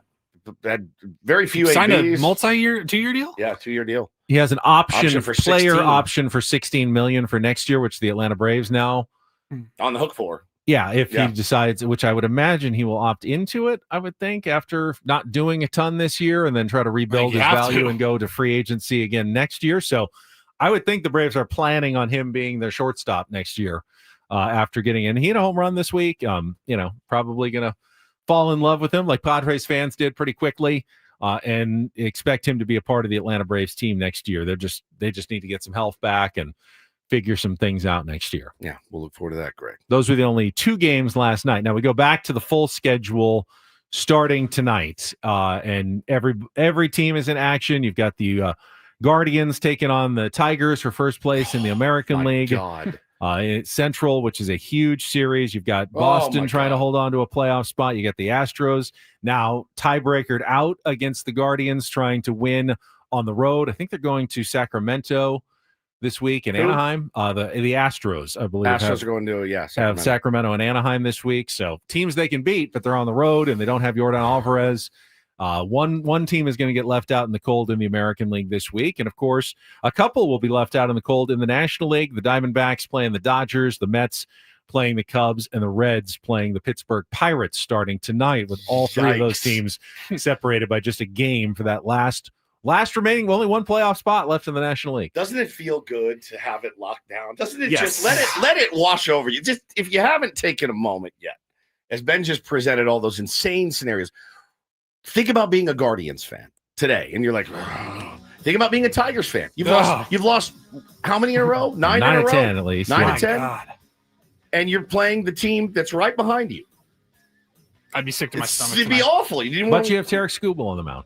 My God. You got to win this one if you're the Tigers. Got to. So it should be very interesting next few days in Major League Baseball. Oh, we'll come back hour number 3, including take on Woods, chance to go to discounted Las Vegas this week, and more coming up on 97.3 The Fan.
double. Surprise. Oh, I almost passed out from that one. How about another guttural yell for your San Diego Padres? Clinching a spot in the playoffs feels so good. I'm so glad it's not over. I mean, it gets way worse next week, but it's over for now. And man, that feels good. And Ben just laid out all the scenarios for all the other teams that are still grinding to get in a spot. We don't have to do that. We don't. We can argue the next week about what we should have done and what could have been and what may be. Doesn't matter. We're playing baseball in October. Don't take that for granted. You're allowed to be excited about it, even if you are the biggest doomer hater on the planet, right? You're allowed to be excited about this. Give you permission to let yourself dream on it, because that's really what sports should be about, is dreaming on really cool stuff happening. Really cool stuff happened last night at Petco Park. Certainly, we've been talking about it all morning. No guests today. May open the phones, hear how you guys are feeling as well, just to say hello. Always good to touch base, hear how you guys are feeling going into it. Maybe what we should do the next week or so. I really don't care. I'm just happy to be in. I really am. I'm just happy to be in. I'm Woodsy. That's Paul Reindl. He is the executive producer of this program. Paul, it is National Redhead Appreciation Day. Is there anybody you'd like to shout out off the top of your head? Lucille Ball, perhaps. Jessica Chastain. Jessica Chastain.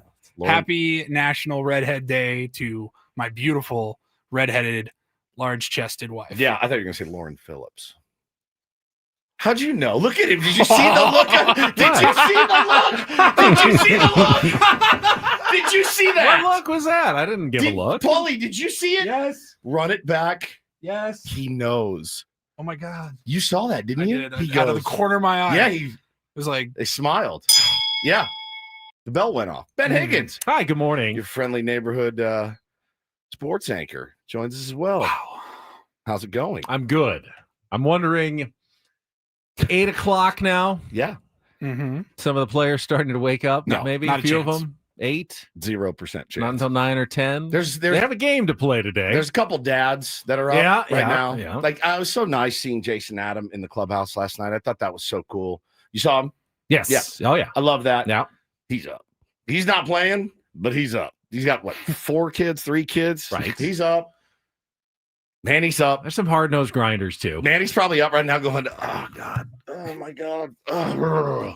But, yeah, if Tatis is still asleep because he's ill.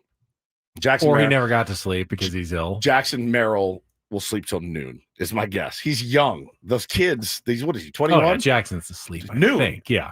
He probably has 4 alarms set to get to the ballpark today for a 6:40 start. Oh, he loves the ball. He never leaves the ballpark. If he Yeah, had it's his, true. He had his wish. He'll be in early, but he's sleeping. Paulie just posted the picture. Man, he's just chugging tequila out of the bottle, which is just the greatest. Maybe he is asleep. Maybe he is asleep.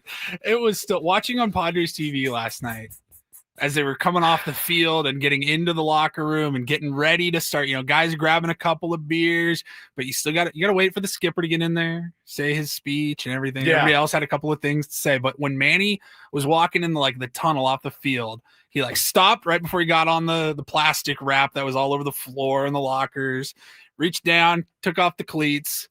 The shirt comes off, the glasses come on, and then it was on. I can't get over him jamming those beers down his pants. It's my favorite thing ever, and I'm going to do it the next party I go to. I'm just going to start shoving Coors Lights down the waistband of my shorts. What would my wife do? So he had if one I was in at each a hand. barbecue and I walked up and was like, put one here, and one here. You don't really know how much you've consumed, though, because some You're of it pouring gets a bunch sprayed. out, yeah. You're pouring. I mean, I had 2 beers, 1 glass of champagne, and 2 shots of tequila. You don't really know. Man, he wasn't measuring out No, he was just shots. going, He was. Some people got way too much on that pour.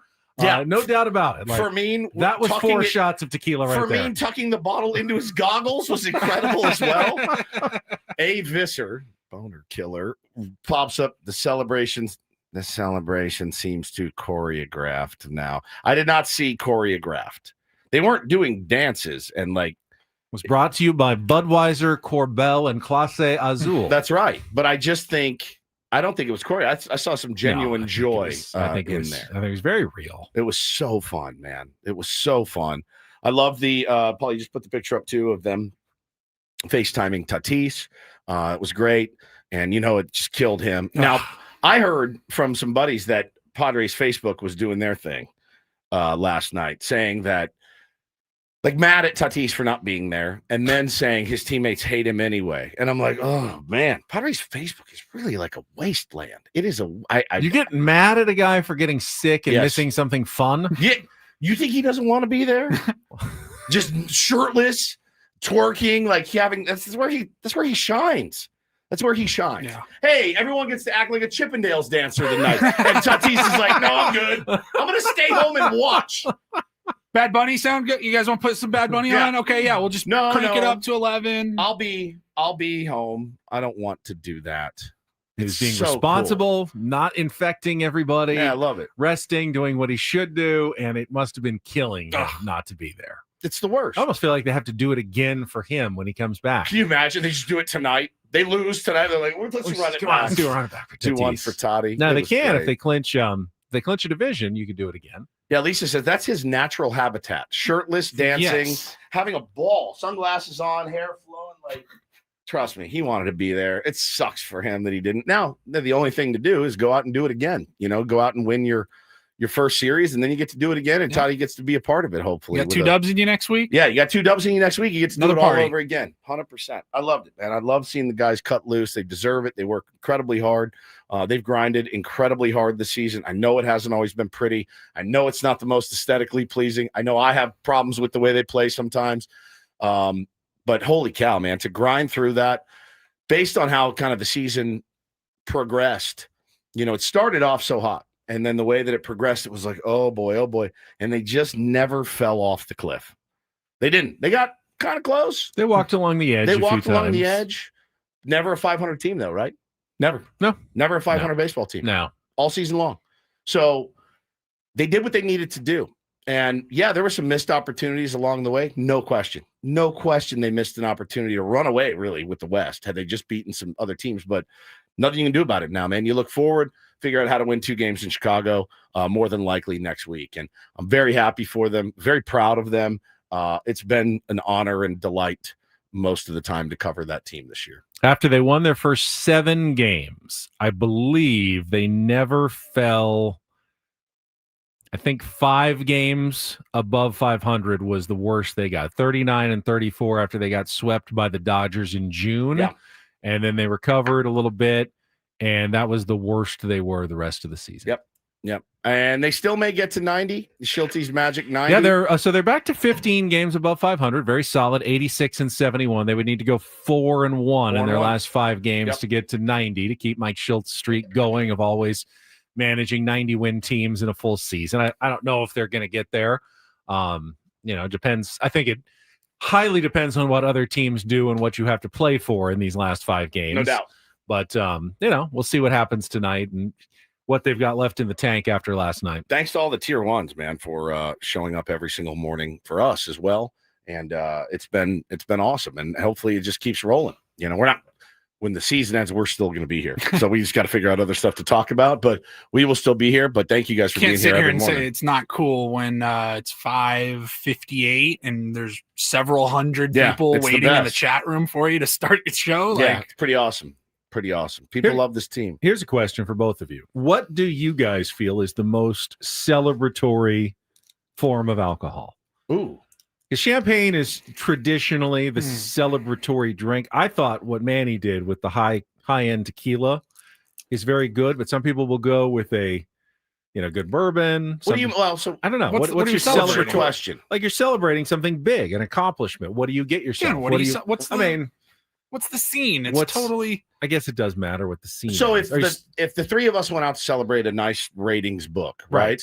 I would get myself a nice bourbon. A nice bourbon, an old fashioned. Yeah, like a nice old fashioned with a good solid bourbon. But if a celebration like that, which I've never really gotten to do, you got to have champagne. Is that beer. Should every line of work have an ability to have a champagne spraying celebration somehow? Like you're a plumber and you just plumbed your ass off for like a month.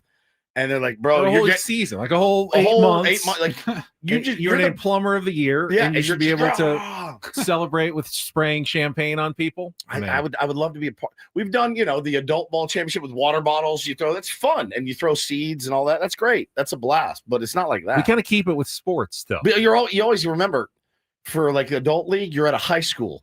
And you have to pick up all the crap when it's over. So it's like, hey, relax. Also, it's adult ball, so nobody cares. But I think that would be such a blast to do something like that. But what about you? What's your celebratory? I kind of lean toward you, kind of a nice ganja, aka cannabis. Always a good, probably a nice bourbon. Although high-end tequila is really good. Really nice bottle of wine, like a red wine. Loose cannabis, yeah, and wine. It's a good combo. Paulie, what about you? Bourbon? Yeah, probably. Again, it all depends. And loose cannabis. Yes, I get it. It all just depends, though. It's like, yeah, are you doing this like rager where you're just spraying beer and throwing alcohol around, or is it like Jaeger toasting a nice cocktail out at dinner? Not that hot. Beer does not smell good. No, after you sprayed it around everybody. No, it's like the worst smell possible. It's not great. Champagne isn't great either. No, nothing really is great. No. Margarita mix all over you don't want that either. I mentioned it earlier. I was lucky enough to, I think did they clinch on like a Saturday last year? In the when did they beat the Braves? The triple in the wild card. The wild card It would round. have been on Wednesday. Still in the week. Yeah, it would have been on Wednesday. I was down there for that. Yeah, it was Wednesday. And they really, like, the media, you're kind of just circling around like closer to the lockers than the beer in the middle. And you're just observing. And I walked out of there. I got back to my car. I was soaked in this beer champagne concoction, and my car smelled for like 5 days afterwards. If you ever had to work open at a bar, you walk in there, you're like sticky. You can still smell it. Disgusting. Yeah, disgusting. Not the greatest smell. The locker room smells like death right now. Death. Trust me, it smells like death. Yeah. Oh, we didn't talk about how excruciating it must have been for the staff. Oh my with that game last night, the way that it played out, and almost extra innings, almost going the other way every single time. I mean, it must have been snip, snap. We said snip, yesterday snap. the worst possible way to do it is an extra inning game, and you've got to put up all the plastic, and you have to have the beer and champagne on ice, but you also have to be ready to tear it down immediately and have no sign of it when the players walk back into the clubhouse if they lose the game. Yeah. So they had it all up, but they were ready to pull it away and hide it off for another day if the Milwaukee Brewers ended up winning that game last night. And the good news is they got a little time because the guys run out, they do a picture, they're walking around seeing their families and stuff, and that's good. Get your t-shirts. But normal, I mean, if they're up 12-1 in the 8th, you're like, let's go. Let's get it going right now. We can have it all set up. It was awesome, man. I want to see a few more of those celebrations this year. I really do. Kind of hooked on them at this point. Just got a little. If they have another potential clincher at home this season, you going? Adam did not get me a credential, as you know, so probably not. Damn it, Adam. All right. I mean, well, it can't. I mean, unless they pass the Cubs or the Dodgers, they won't get a clincher at home in the wild card round. Right? Would you be able to contain yourself in there? Now that I'm thinking about it, possibly in a division series, could happen. I couldn't. I couldn't just be an innocent bystander on the side. Like, I drag you down there, I'll film, give you a mic. Are you able to? You're going to be like shotgunning beers with? I'm going to try. If they want me, if he wants me to, I absolutely can be peer pressured into shotgunning beers with those guys. Absolutely, I would love it. Which is why I don't go. That's why I don't go. I'm smart. Not supposed to. I know. I'm not supposed to. Darnay would just look at you and just. Ugh. Oh yeah, can you imagine everyone just looking down their nose at me in there? I can't stand it. They already do it anyway. Woods is on one knee with a beer bong. Manny's just what's better than that? You want to fire me for that? Fire me. Fine. Like, bro thinks he's on the team. I got to do that. It'd be so fun. It'd be so fun. No, let's do it at a World Series parade. That sounds right. Yeah, that sounds right. All right, just quickly, I just got this email, little news involving your San Diego Padres, probably scheduled for this morning, but just happened to be today. Fernando Tatis Jr. has announced the launch of the Fernando Tatis Full Count Foundation, a charitable nonprofit organization with a mission to support young athletes and strengthen the future of baseball by providing financial literacy, education, and assistance. I think this is tied in with his lawsuit against Big League Advance. Yes. and trying to help other young players maybe not make the mistake that he thought that he may have made with that company where he committed a lot of his future earnings and, help them financially. Probably partly his lawyers helping set this up as well, but they did just announce that this morning, which is some interesting news from the www.tatisfoundation.org.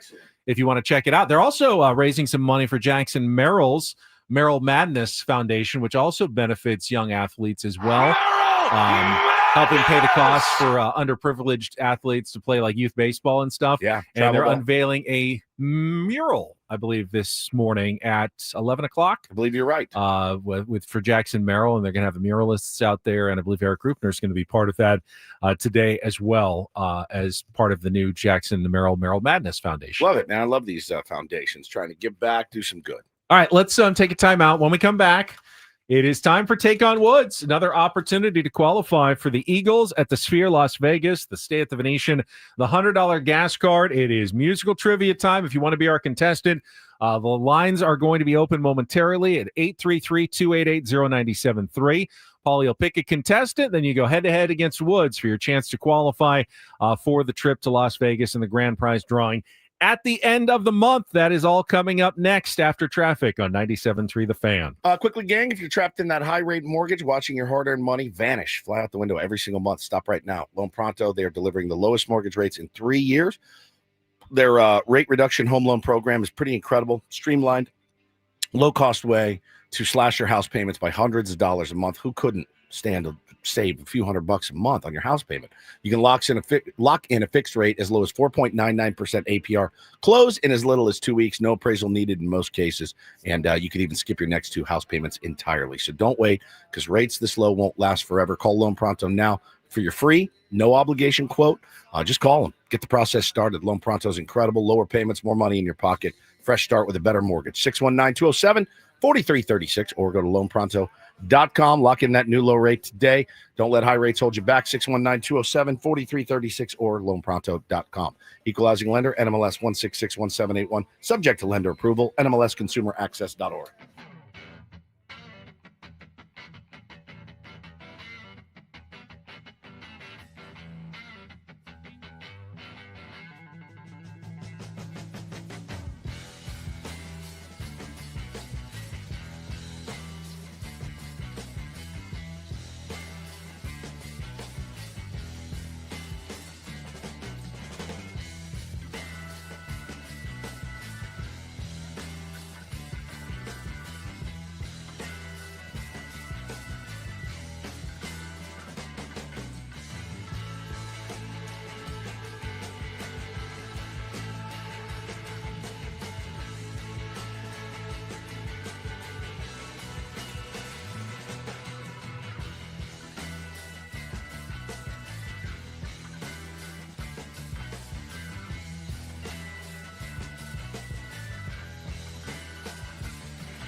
The spa with this.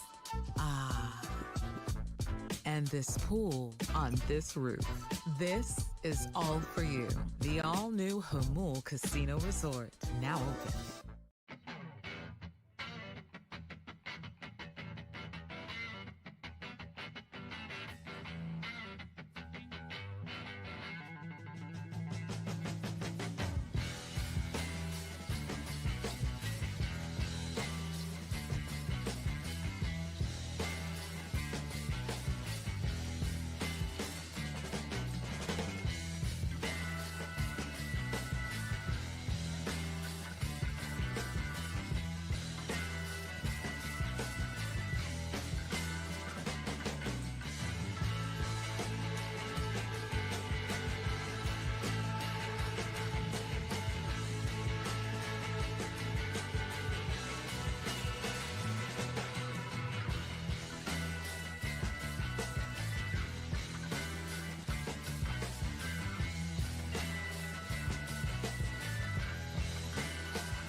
Until 10 o'clock this morning on a celebratory Tuesday as the Padres clinch a playoff berth for back-to-back seasons. Just the second time in franchise history. It was dramatic. We're going to talk more about the 5-4 win in 11 innings over the Milwaukee Brewers last night, coming up at the bottom of the hour. But right now we got a contestant on the line, so let's get to it. Paulie, it is time for Take On Woods.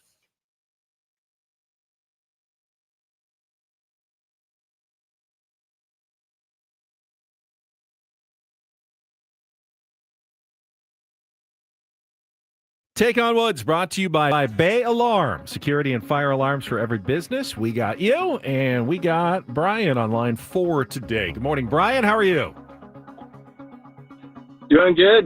How's it going, Ben? It's good. We have 5 grand prize qualifiers so far this month. Time is running out. You could be number 6 today if you can beat or tie Woods in our 5 questions of musical trivia.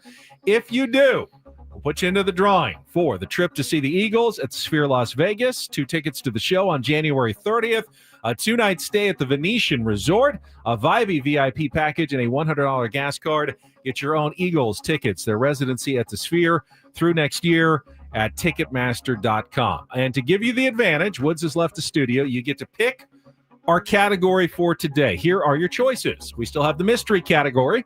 The one-word 2-second song title will appear in all the other 4 answers. We have a sight for sore eyes. Those are oldies that all end in the word eyes, and that's all 2-second songs. And we have our new category, the blank of love. Every song title ends of love. You just have to figure out what comes first. So the mystery category, a sight for sore eyes, or the blank of love. Brian, what would you like to play? Let's go mystery. The mystery category. All right, this is always a fun one.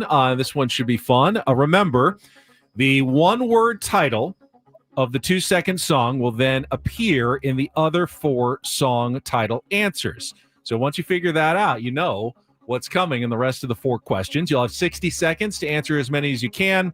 If you don't know one, you can pass. We'll come back to it later on. And if you get some of the other ones, that should also get you the first one if you didn't get it as well. So keep that in mind. 60 seconds on the clock. Paul, you'll start you with our music. You need to give me that song title and the artist to score the point. Brian, are you ready to play? Batter up. All right, let's do it. The mystery category today. Your time begins when Paul plays our 2-second song. Good luck, Brian. Let's take on Woods.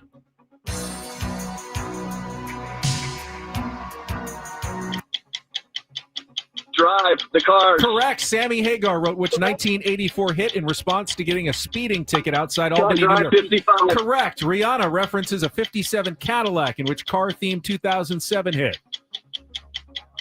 Pass. The Beatles wrap up which 1965 song by repeating the phrase beep, beep, beep, beep, yeah.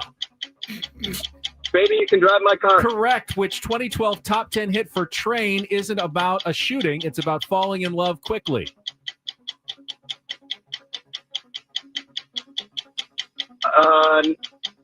Go back to the first one. All right. Rihanna references a 57 Cadillac in which car-themed 2007 hit.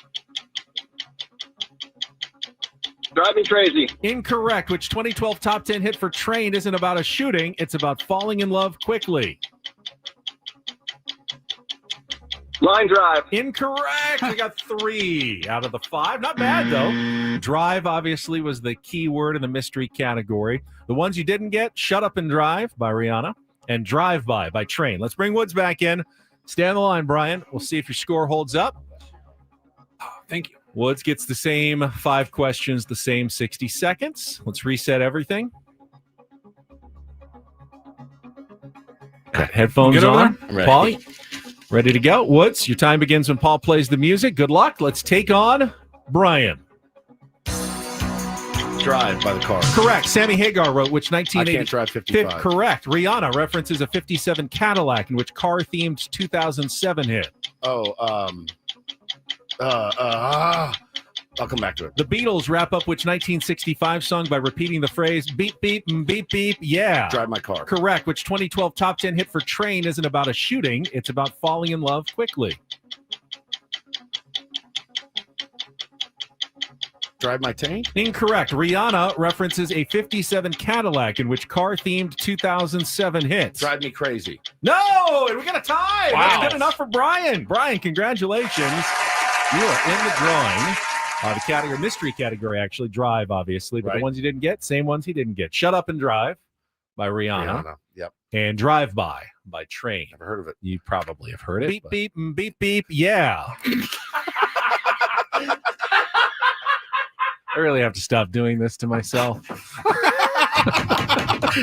an ear, Paulie. That was brilliant. Beep, beep, beep, beep, yeah. I'd like that on my phone when you call me. Yeah. This will never happen. That's your ringtone. Beep, beep, and beep, beep. Beep, beep, beep, beep. Yeah. Yeah. What was the one last week? Yeah. That laid me out? You The never Ben- the wanna- Ben drop? Yes. You never make love to. What was the one? Oh. We get gold from Take on Woods. We do. We never knew we were Song lyrics. Yeah, but yeah, song lyrics. I never knew whether to get married or not. No, that was good. But the you never make love to me. When I came home last night, you wouldn't make love to me.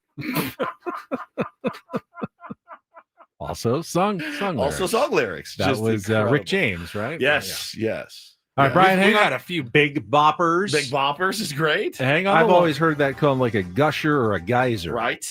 Yep.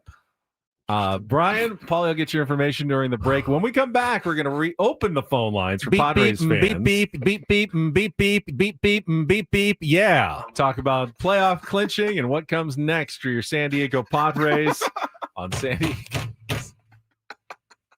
You got business to take care of here. You can't What's just funnier than that? What is funnier than that? Nothing.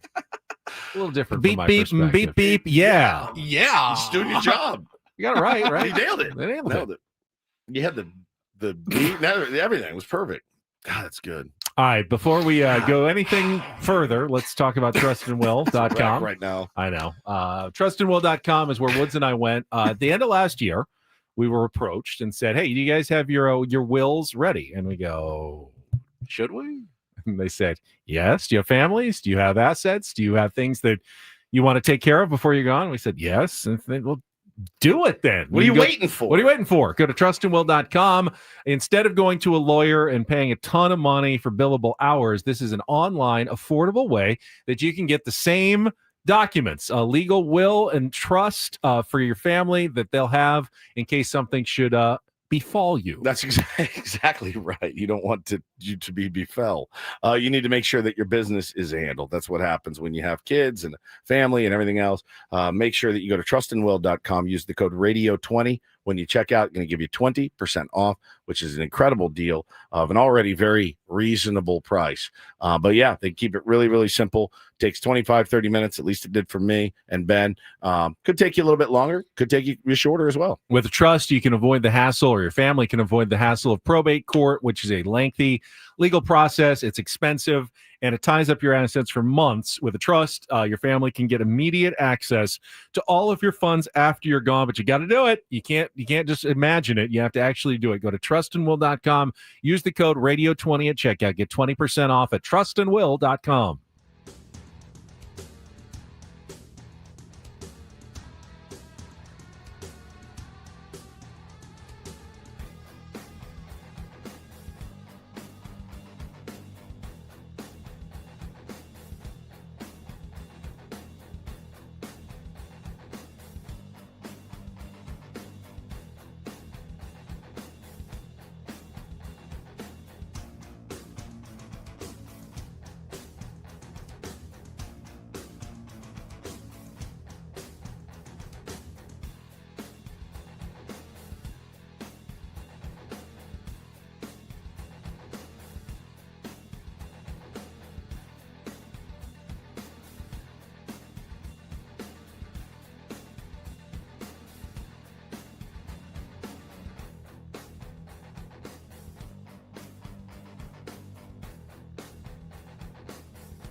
spa with this.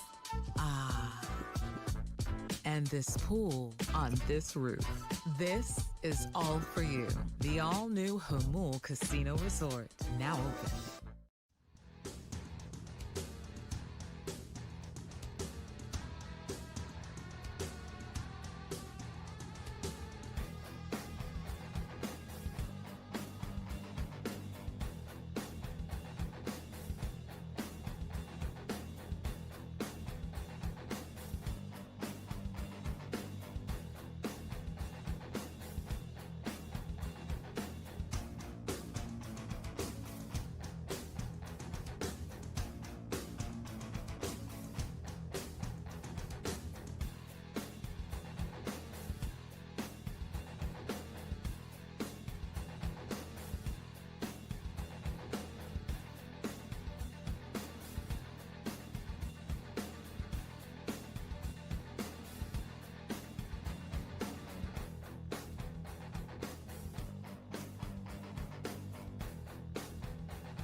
All right, it's a special morning, and special mornings mean special privileges, like in Shawshank.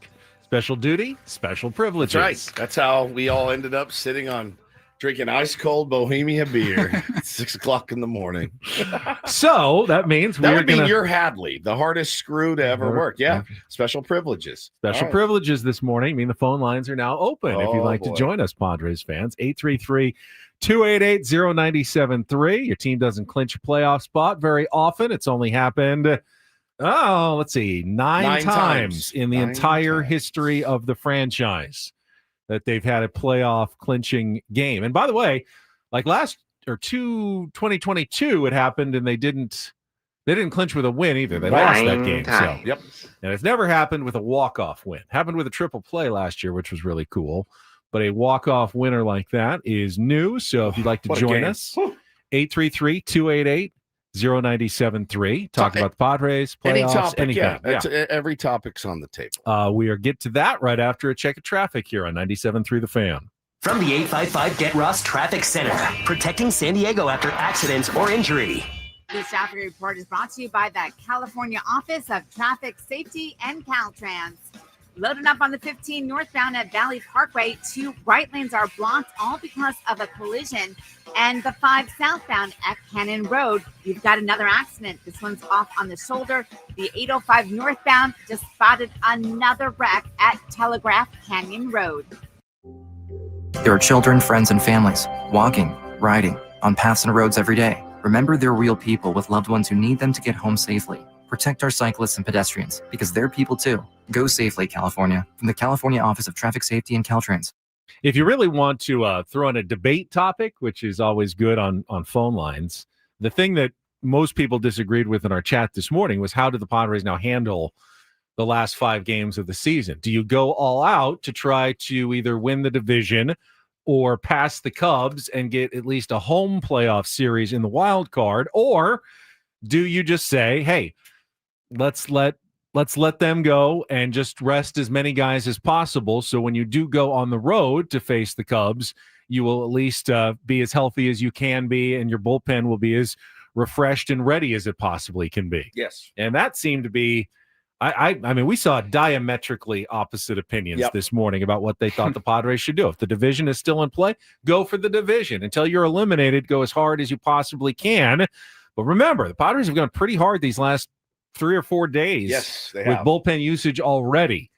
And you're now running the risk of potentially weakening yourself before the playoffs by just going to try to improve your home field advantage situation in the first round. I mean, and again, I can't sit in here and make that argument every year, the rest versus rust, and so defend rest.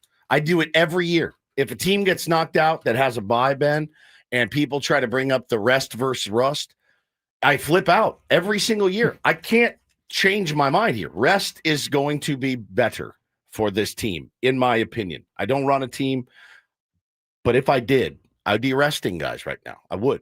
All right, let's go to the phone lines, 833-288-0973. And right at the top of the board, we got a celebrity to kick things off. Oh, wow. Callers, say hello to Woodsy. Hello, is it me? Yes, it is you, Bobby. Oh, hey. Bobby Cressy? Yes, it is. Oh, you beautiful people. I'm driving my daughter to school, and I heard you say open phones, and so I had to call in because, man, the day after you clinch is a special day, and it's always good to talk to you guys. Always good to talk to you, buddy. Yeah, man, you know, I was thinking postseason, I knew we were going to get in. We had like a whole week to make it happen, so I didn't expect to be as excited as I actually was last night. I know. When they grinded that game out, and then everybody spraying beers. I'm like, oh, don't overdo it, guys. But then all of a sudden, I find myself getting super pumped up. I know. So, and getting all romantic about fall baseball, man. Freaking beautiful. It gets dark early. It gets blazing hot, and then it gets cold. Yeah. And man, it's like the pumpkin spice in the air. It's a beautiful time of year, man. And I don't want to take it for granted because this doesn't happen all the time. You're right, man. You're absolutely right, Bobby. I feel the same way. It is a magical. You do get misty-eyed and romantic when you see your team, you know, running into the clubhouse to celebrate. It never gets old. For those who are unaware, Bobby is the stadium organist at Petco Park. Very talented. Will you be gracing Petco Park for Sunday's last game of the season? Yes, sir. I'll be there tomorrow. Oh, tomorrow, Wednesday day game too. Yeah. Yes, I'll be there tomorrow. I'll be there Sunday, and Lord willing, I will be there in the second week of October. That would be incredible. And of course, let's already get you on the books for the Christmas and holiday extravaganza. Bobby plays the piano for us at our Christmas show he has for many years now. So we want to make sure that we've got you dialed in for that. That sounds great. I'll definitely have my agent talk to you guys. All right. We'll see what we can work out. Send him to my Our agent. agent talk to your agent. He'll never we'll get hear things back. worked out. Thank you, Bobby. All right, that's a good way Love to you start. guys. Love you, buddy. That's a good way to start callers. Let's keep it going. Here we got old friend Lenny and La Mesa. Lenny, is on the line. Holy Lenny, how you been? smokes. How you doing, buddy? Playoffs! Playoffs! How exciting was last night, boys? So that was good. great. God, that was great. Exciting. What a win. You know, my feeling is it'll work its way out. I'm happy to go to Chicago. Got to play them on the road. Padres are solid. It'd be great if we could get the home field, but the Cubs are going to win a game or so, and it really doesn't matter. You want to get you guys all lined up. We need Pavetta. We need King to win a couple games for us. It's exciting times, you know. I mean, I remember years ago when we didn't even talk about this stuff, and now going to the tournament every year is just a normal thing for us. So the expectations are higher. It's great in San Diego. That's all I got.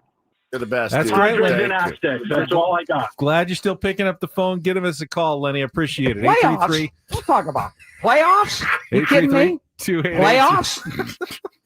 Jim Mora. Oh, the legendary Jim Mora. 30 years old, 20 years old? At least. It never now. doesn't make me laugh. It always makes me laugh. Playoffs. Playoffs?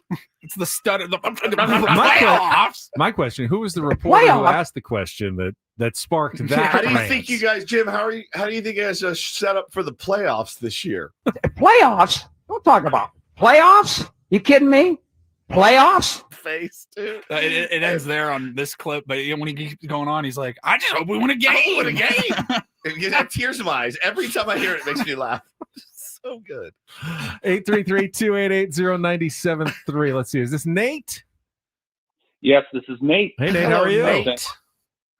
Good. I'm doing great. You know, I actually thought I was going to go to bed early last night. I ended up having some beers while they were drinking beers. And so, yeah, needless to say, me and the puppy, we slept in till, the puppy slept in till 8. I slept in till probably 6. But I say keep the foot on the gas. Okay. And just, yeah, because, you know, the fans deserve it. And we don't punt. We're not the Dodgers. We're the Padres. Let me ask you a just question. Keep pushing on the gas. Let me ask you you know, a question. and one guy. I want to ask. Do you think if we like really put it on the gas, right? And you know, everybody's in there tonight and everybody's available and you know, whatever. Like the foot on the gas, that's what that means when I hear that. Because I think you can do both. I do. I think you can put your foot on the gas, but also ease up when you need to. If you look up at that scoreboard and the Cubs are up 7-1 in the third, you can take your foot off the gas, in my opinion. There's no reason to spin your wheels. I do think it's dependent, which is why it's kind of weird, Nate, is because if you had told me, hey, if the Padres win the next 4 games, they'll have home field advantage, I would say go after it. If you didn't need a ton of help, and you need some help, you know, things got to kind of break your way and you have to win. So it's kind of the double for me. Will you be mad next Tuesday if, you know, Mason Miller's thrown 75 pitches 3 days before? You know, like that's kind of what I'm thinking. Sure. But it's, you know, to each their own. Correct. Yeah, I saw somebody in the chat room. They said, what did they say? They said, you know, say we ended up clinching the West, which would, you know, be a miracle. But he said you get more rest if, you know, he was saying you'll get more rest if you clinch somehow. Yeah. But that's the only positive thing that I saw on the chat that I was like, wow, that made sense. You do, but you need the so Dodgers much. are playing next week too, though. Yeah, the Dodgers if you were playing for a bye, you're not playing for any that would extra change rest. things as well. But it's home or away. Even if you pass the Dodgers, you are still playing on Tuesday. On a wild, there a is wild no card. scenario in which the Padres do not play Tuesday. 1 week from today, they will play a game. It will be either in Chicago.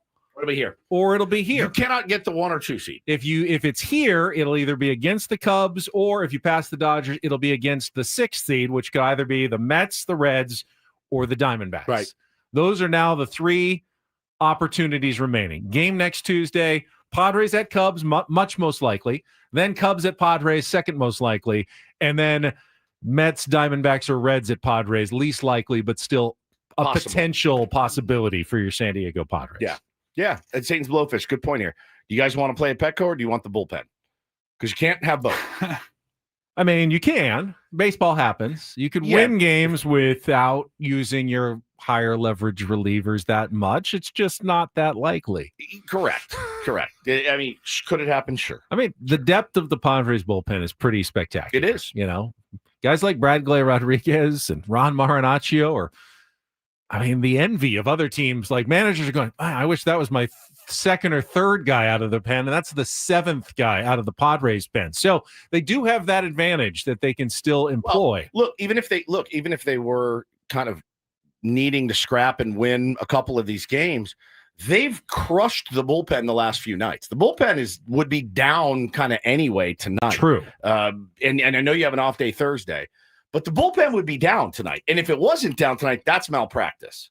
You know, honestly, like depending tonight's on the one. Tonight's you the one. Have to if you want to play for home field advantage. Yeah.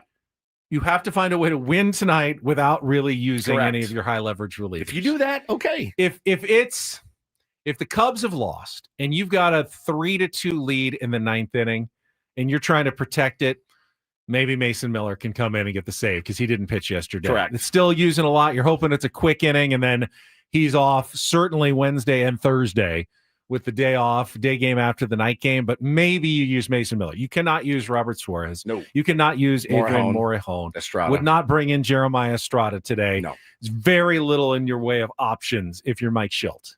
Yeah. For today's game. Correct. Gotta be careful. Gotta be careful. That's just a non-negotiable. That's just a non-negotiable. Correct. We don't want extra innings tonight. No. Please, no extra innings again tonight. No. Agreed. Now, the Brewers will also be using some of their lower leverage relievers, I would think, tonight. They burned through quite a few last night as well. They did.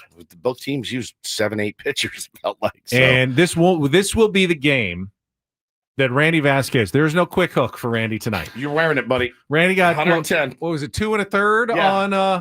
That's last time he went out. That's that ain't, unless something goes wrong and he gets hurt or it's really brutal. Randy Vasquez is going his longest outing of the season. Well, you want that third time through the order? How about 6 times through the order?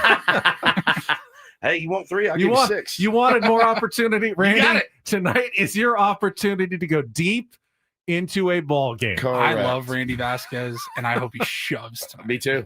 Me too. Which could happen. Make He's it a gamer. difficult. I think he'll embrace that challenge. I do too. He's we like, we cool, need all you 6, guys maybe feeling 7. good? You guys 7 all would be feeling good good. behind me. Got 8 in you, Randy, tonight. Everyone vomiting on their jerseys tonight. Cool. I'll just take the rock. No big deal. Yeah, that's what we need. We need some length and girth from Randy tonight. And I don't mind. I don't mind that at all. Nope. All right, we've got It'd be fun to watch a Padre game. We got an hour to go. Way. We still have callers calling in. If we didn't get to you, you can try to stay there if you want. We do have a Reindl Report, some headlines to get to. Haven't even talked about last night's football game, which if you watched any of it before the Padres started, another terrific primetime football game. They are writing a lot of good scripts. I feel dirty talking about it today. Well, Paulie will hit it in the things we missed headline in the Reindl Report. Like it. Coming up in our next segment, and a pretty big day for the city of San Diego. Paulie will explain it all and more coming up in the final hour of Ben and Woods. Don't go anywhere, Tier 1s. It's a Clinch Tuesday on San Diego's #1 sports station, 97.3 The Fan.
Final hour of Ben and Woods. And, of course, we will have more Padres baseball. Slightly hungover, stale beer-smelling Padres baseball tonight at 6:40. Game 2 of the series against the Milwaukee Brewers, 5:40.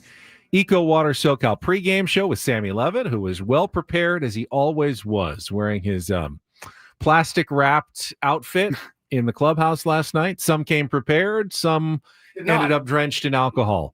You can go either way, but Sammy always goes prepared. And if you haven't checked out, by the way, make sure you follow our social media feeds, 97.3 The Fan SD, X, Instagram. A lot of really good videos from last night. Tony Gwynn Jr. doing interviews down in the clubhouse during the celebration. Got videos from Sam Levitt and others. Lots of really good content. Manny says some bad words celebrating. It's kind of exciting to hear him say that. Yeah. But it's a lot of good stuff. If you haven't checked it out on social media yet, you really should be. Yeah, if you like content. Yeah, a lot of content. Adam loves content. Adam loves Adam content. Adam was very excited last night at the levels of content. He was not in there, though, screaming questions. No, he was not. I know Peter Seidler no longer with us to yell, is it extra sweet because it was against the Dodgers. What? What'd you say, boy? Let's hear it. Do you have it? But I did see John. Is it extra sweet because this is against the Dodgers? He could have screened something at John Seidler. Do you have the last whole night. one? The one where he has to repeat himself. It's Pete and repeat. Pete and repeat. Peter and repeater. Yeah. The long version. Not have been better. Congratulations to our players. Is it extra sweet because it was against the Dodgers? What? Is it extra sweet because it was against the Dodgers?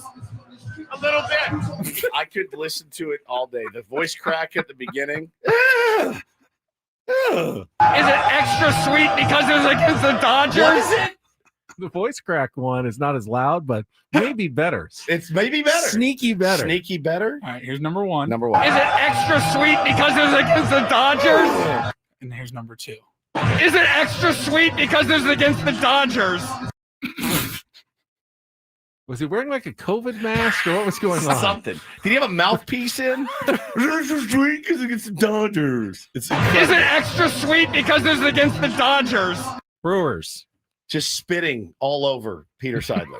Just there's no way he wasn't. That dude. What a Is it extra sweet because it was against the Dodgers? Somebody Beatrice says he's doing the Chubby Bunny challenge. You jam marshmallows to him. Chubby Bunny. Yeah, it had his retainer in. Holy cow. It was so good. So good. Now we missed that. Adam was not down there. I don't think he's listening today. It's Rosh Hashanah. Right. So he's atoning or doing something for his sins. All right, let's move on. A little headlines with Paulie Sorry and the for Reindl making Report. the guys do a round table. Please forgive me. And get things started here with our today's edition of the Reindl Report. Now tuned into the greatest.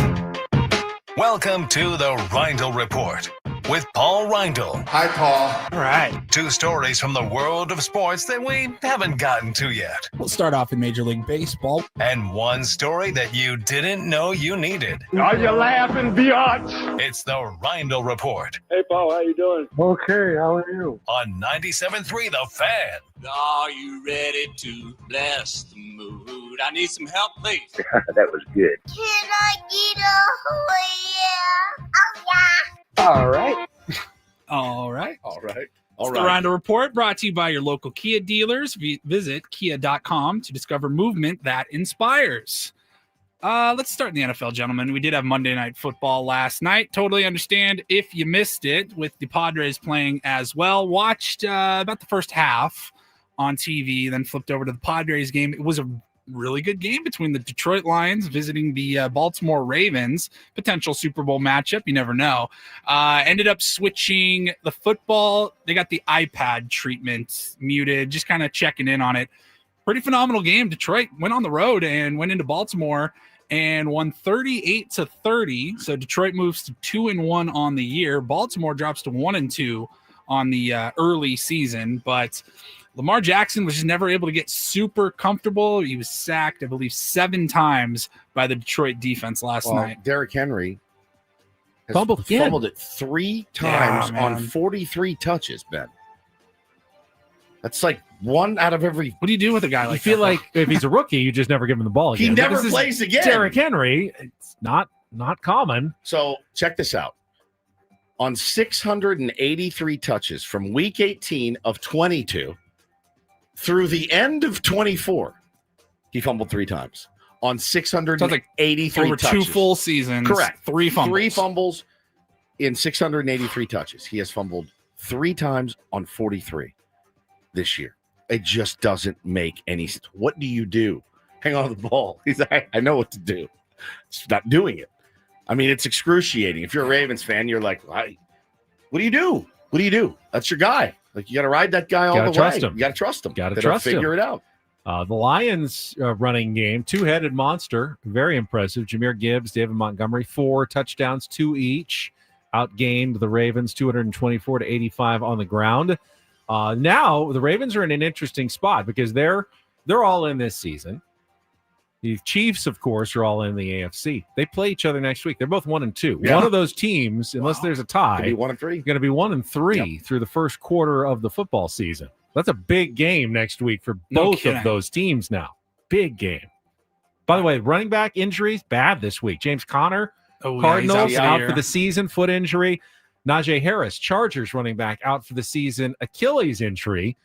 Biggest one, though, not running back. Nick Bosa out for the season, torn ACL. 49ers have had ragged injury luck the last couple of years. Yeah, really Every bad. year. Somebody else. Off to a hot start, but they now have to do it without Nick Bosa the rest of the year. All right, that's it for the NFL. We said it earlier. There's only like 2 other games in baseball last night. Pretty slow. Very low-key sports night. Let's go to the NBA real quick, I guess. If you have any Houston Rockets fans in your life, reach out to them. Just give them a hug. They're not having a very good day today. Of course, they acquired Kevin Durant in the offseason. That always puts the team at least in championship contender conversations, except Houston will now be without their star point guard, Fred VanVleet. He suffered a torn ACL, I would assume at training camp practice or whatever. They were doing like training camp in the Bahamas. Yeah. Or like early season and then Off-season workout is what it's officially labeled as. But like Club 40, Camp 44 or Okay. something for their Yeah, team. yeah. It was with the team. Got it. In the Bahamas working out, but an off-season injury. Oh, that's he's a former All-Star. He's been around there kind of in this transition that the Rockets have had, culminating in acquiring Kevin Durant, Right. and he was supposed to be a huge part of their team this year. He just acquired KD to go all in. He and signed Van Fleet signed a 2-year, $50 million deal this offseason, and he will be out all season long. I'd like to train in the Bahamas from now on. From here on Ever out. been to the Bahamas? No. I don't even know Radio where they're- training camp. Where are they? It's kind of south of Florida, Florida? kind of Okay. near Cuba. I'd like to, but Nassau, we Bahamas. should start doing our training in the the one Bahamas. cruise I went on with my family, Yeah. Disney cruise, we stopped in Nassau for one day and I got off in the Bahamas for like 2 hours. So you didn't stay. We didn't stay on the ship, so we Okay. didn't stay in the Bahamas. But I My did brother technically stayed at set that- foot in the Bahamas. My brother stayed at that Atlantis, that big. Oh, the ass big one yeah, where they do the big one. college basketball tournament Yeah. every year, and He they got went like there? 90 water slides and 132 pools. And But I'd like to yeah. do some training for In the us Bahamas. down in the Bahamas Okay. next year. Nice Just vocal exercises on Yeah, the beach. la, la, clear la, blue la, water, la, la, levels, la. yeah. White sand beaches. Yeah, be great. All Tip right. of the tongue, teeth, and lips. Yeah. Red leather, yellow leather. Do you like to eat conch? Ow now, brown cow. Did you just hear him? Yeah. What? Well, it's that meaty big clam, conch shell. Conch. I don't know. I think it's conch. I do not like to eat big meaty clam. So you know. Or conch. Jesus Lord. Hopefully Hopefully we are You're not a raptured conch today. eater. I'm not a conch eater, nor Just- am I a big meaty. It's big I'm in also Caribbean. not a big meaty clam eater as well. Caribbean cuisine. You're gonna get a lot of conch. Conch, I think it is. I think it's conch. I think isn't it's it? conch. I think it's conch. I think it's conch. I think it's a hard ch, like conch. Conch shell. Are you sure? Pretty sure. Like conch? Conch. Not. It's not conch. Conch. Conch. Conch shell. Conch. Conch. No, it's. I don't conch. think it's conch. You're right. That sounds wrong. Yeah, you're right. No, I'm not a conch eater. Okay. Told you guys it was a slow sports night. Very, very. Conk. All right, let's wrap it up. Benny, what was your tease heading into this segment? Big day day here in for the San city Diego. of San Diego. Yeah, Conk. Terminal 1 is officially open here in San Diego. I feel like it's 84 been years. Yes. God. The smallest, most cramped, dismal airport terminal in a major city 84 years. in America is finally no more. If you go for a Southwest flight and you're crammed with 97 people in a space that's built for about 22 people to get on your plane, Dude. that's no longer a problem. You're like, I'm starving. They're like, there's a Arby's right here. It's not Enjoy. even an Arby's. Arby's would have been an upgrade. Right. Oh, you want God, it was Einstein's? Yeah, bad. you got to take a walk for an hour over to the other side. It's the worst. Yeah, like literally, happy Terminal 1 day No to San kidding. Diego. You've earned this. It officially opened last night. They welcomed, I think, 2 flights. The first one was from Hawaii, Honolulu, I believe. Austin, Honolulu had a couple flights come in because they had to be in the right terminal for the morning when it was really open. Yeah. The arriving passengers got to check it out first yesterday. And now anybody who's going to the airport this morning, going to Southwest Terminal 1, go to the new one, not the old one. And now they'll start immediately tearing down the old one. Oh, my God. And when that's done, they will build a bigger even Terminal 1 that's not going to be open, obviously, I think 2028. 45 years from now. So the terminal's open.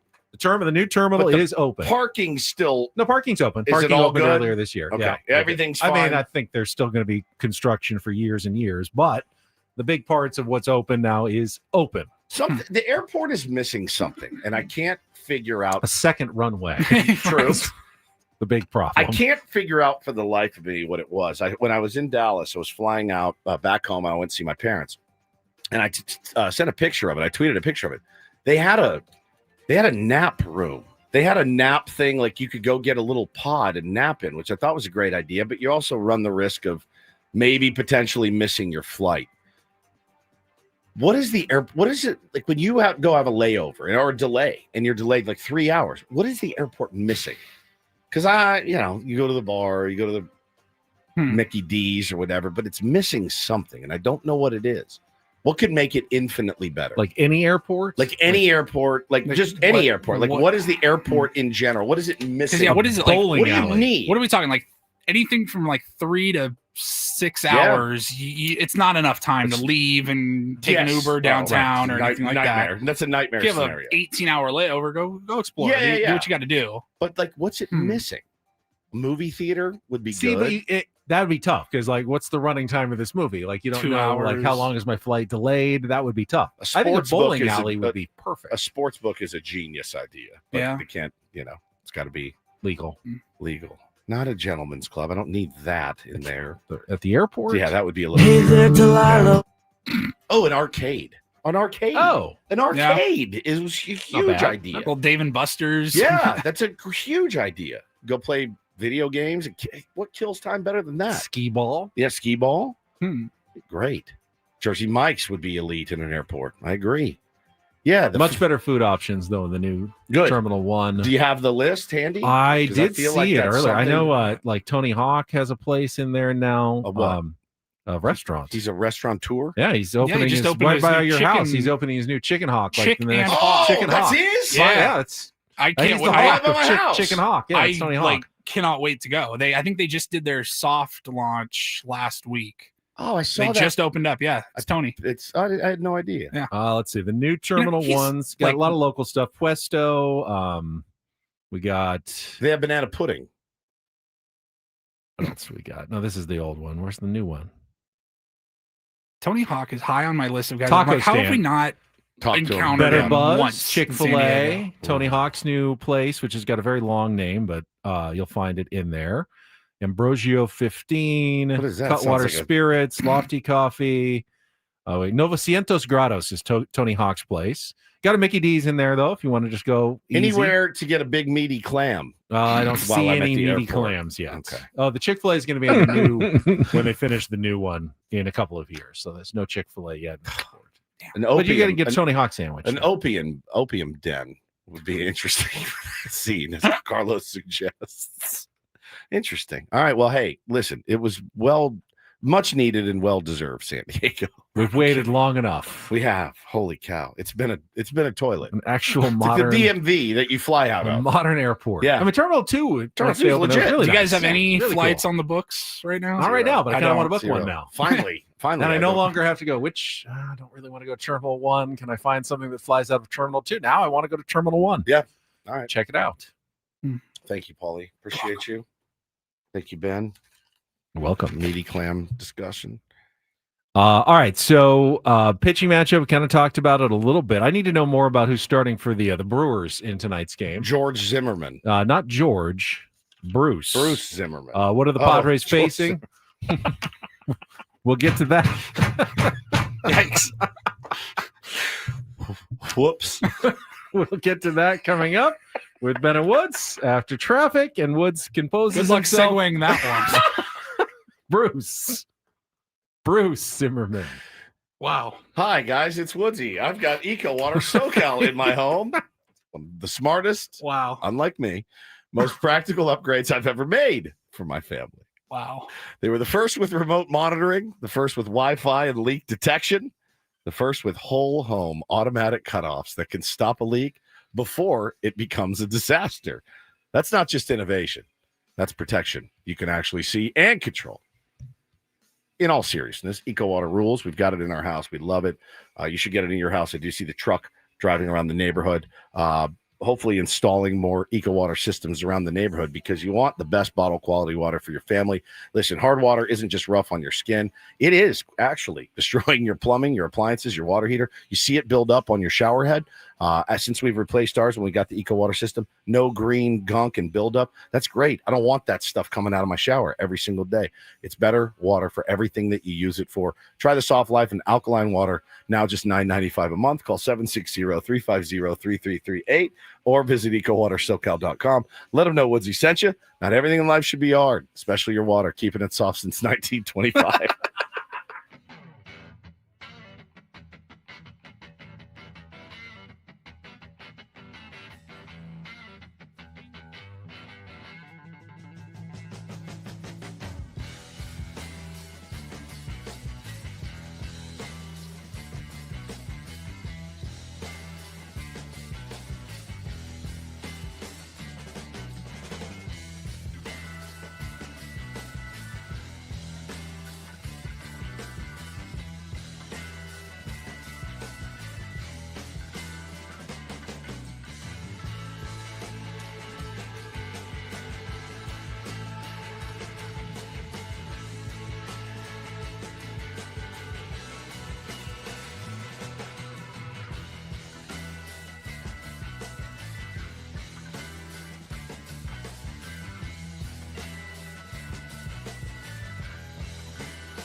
pool on this roof. This is all for you. The all-new Hamul Casino Resort, now open.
Bruce Zimmerman, Bruce Woods, is actually a pretty interesting story. Welcome back.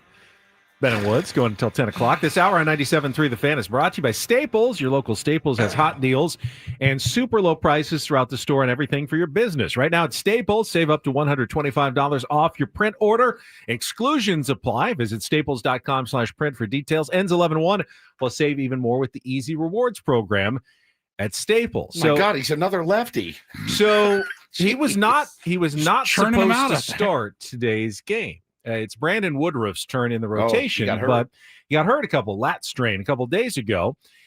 Bruce Zimmerman has not pitched in the big league since 2023 with the Orioles. He has not made a start since 2022. Nice. With the Orioles. Was released, minor league guy, was called up just as a body a couple of days ago. In fact, very oddly, he got called up for the first time in 2 years. And it was the day the Brewers clinched the division and sprayed champagne on everybody. He didn't really, he had never been on the team until that day. He hadn't pitched for them, but he got to be in the locker room and spray champagne. And he goes, it was a little odd.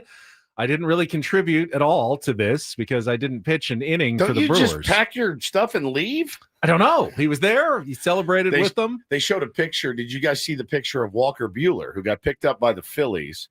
And they were all celebrating, and he would legit had his shirt off, but he was standing like back out of the fray, like drinking a Budweiser. Kind of like the odd plus one at the party that doesn't really feel like they belong. Very supposed odd. to be there. And he said he actually felt bad because some of his teammates at AAA Nashville had contributed a lot, but they had been sent down. They weren't there, but he was and got to celebrate. Now, he was supposed to be sent right back down, but that was the day also that Woodruff got hurt. And Pat Murphy said, well, strange things happen. You're here. He is now going to get the start today.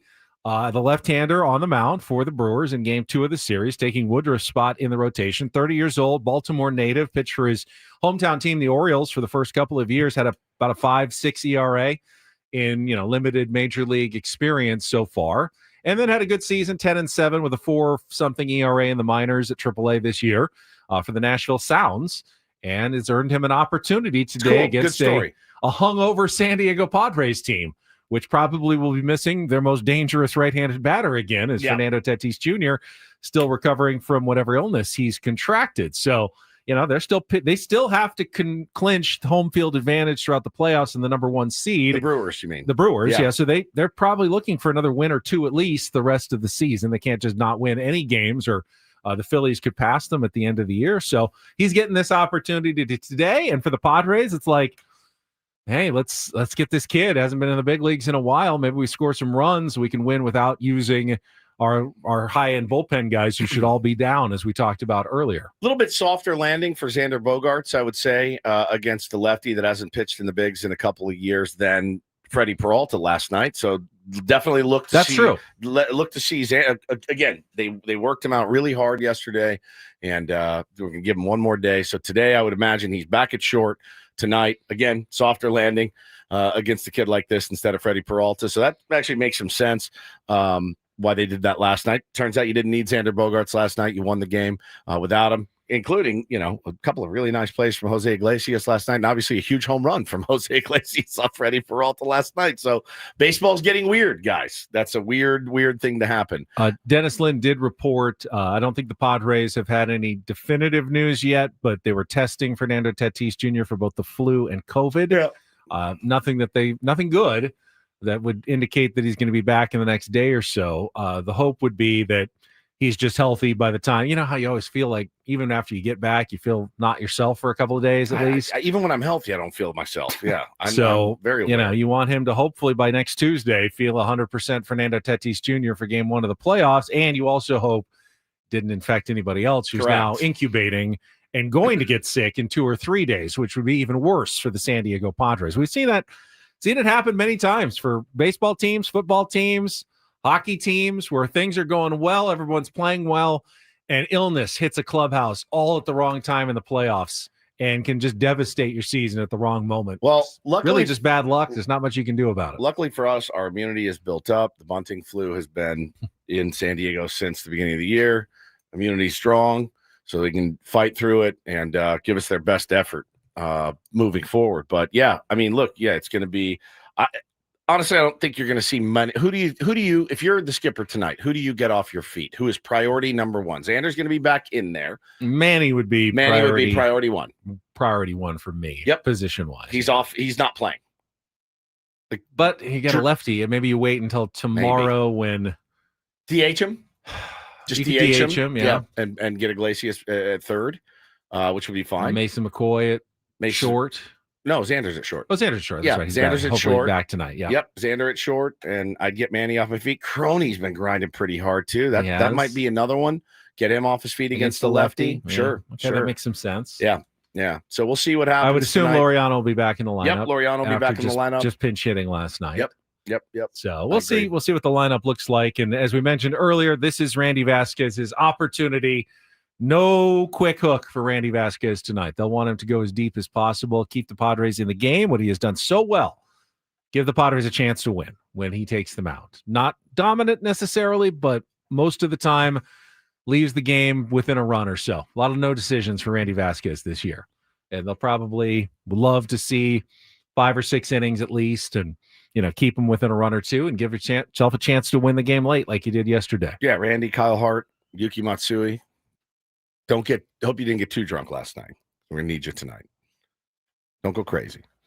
Don't know if any roster moves will be coming before the game or not. No idea. Don't know that there's anyone left necessarily that you're interested in calling up at this point. No, I don't think so. Matt Waldron could be your emergency bulk guy if something happened to Randy Vasquez earlier, but I don't anticipate anything like that happening. Nope. So we'll see how Schulte sets out the lineup tonight. And again, try to win this game without burning any of your high leverage arms and see what happens. All right, let's take our final timeout. When we come back, we'll wrap things up, set the stage for what, again, is coming up. Big week in Major League Baseball and more, all coming up on San Diego's #1 sports station, 97.3 The Fan.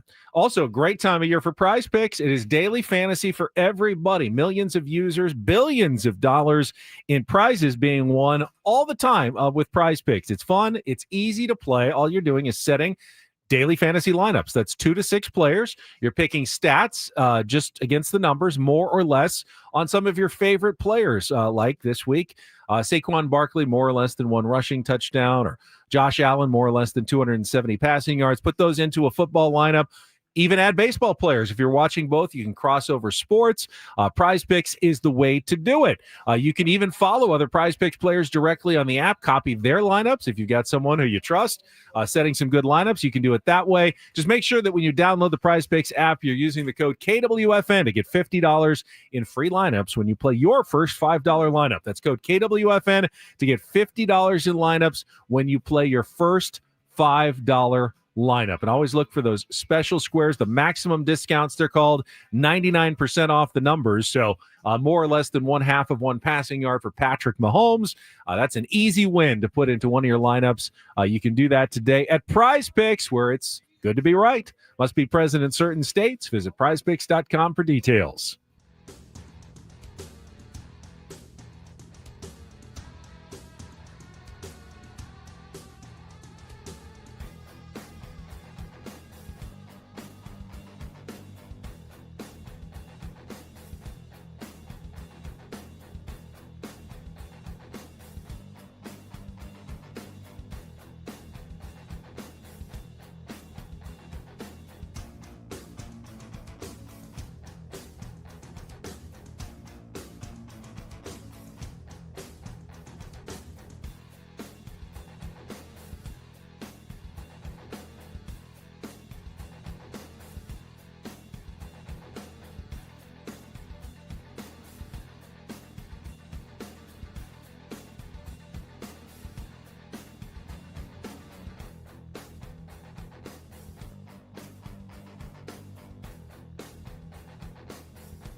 and this pool on this roof. This is all for you. The all-new Hamul Casino Resort, now open.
Here's an interesting little factoid I got from Kevin Acey's newsletter this morning. Do you know this is the fourth playoff appearance of the Padres in the last 6 years? Yes. Do you know the only players who have been a part of all 4 of those playoff teams? Manny is one. Jake is the Fernando. second. No, he was out all of 2022. He was on the technicality out of all of 2022. Adrian Morejon. And Morejon. That's it. That's it. That is it. It's just those 3. With those guys would be really fun. Now, Luis Camposano has been with the organization the whole time, but Toddy's been with the organization, yes, but weren't part of every playoff run for whatever reason. But that's pretty amazing. It's not a lot of time to have that Joe much. came after 2020. Yep, that's a lot of turnover. Yeah, you came after 2020, but those 3 are the ones who have been in every playoff run, including the 2020 COVID season. Joe wasn't here in 20. No. When did he get here? 21? 21, that offseason. Wow. Yeah, there was the beginning of 2021 when he threw the no-hitter. They were still in some of the COVID restrictions early in that season before they opened it up for everybody. If it was in San Diego, they didn't have maybe they had like very limited fans early in the Petco, year. I think no fans at Petco. They had limited fans in other ballparks and other Texas states. had some fans. But remember, it's like May when they had the first game where they let fans back that season, and that was the big kind of party game, and they won big. It was like June, like mid-late June. Alfaro hit a home run, I think. Yep. Walk-off into a sea of San Diego. So Manny, Crony, Morejon. Yeah, those 3. Wow. That's pretty amazing. A lot of turnover. You forget. I said it the other day. I go, hey, Ben, remember when Robinson Cano was a Padre? He goes, no. yes, now I do. Robinson Cano. I mean, there's every time you turn on a game, you see a guy come in, you're like, oh, we had him. Oh, he was here. Oh, yeah, that guy. That guy was on part of our team. I didn't see B-Lock last night. Brandon Lockridge. Is he injured or something? He didn't get in the game, did he? I did not either. He wasn't, and they even used a pinch runner, but it wasn't him. Yeah. Didn't think about that. I didn't expected him to come off the bench and hit the grand slam or something last night. That's just Pat Murphy not knowing the way that things work around. Exactly. He may be injured. I have no idea because it seemed like there'd be a decent spot for him.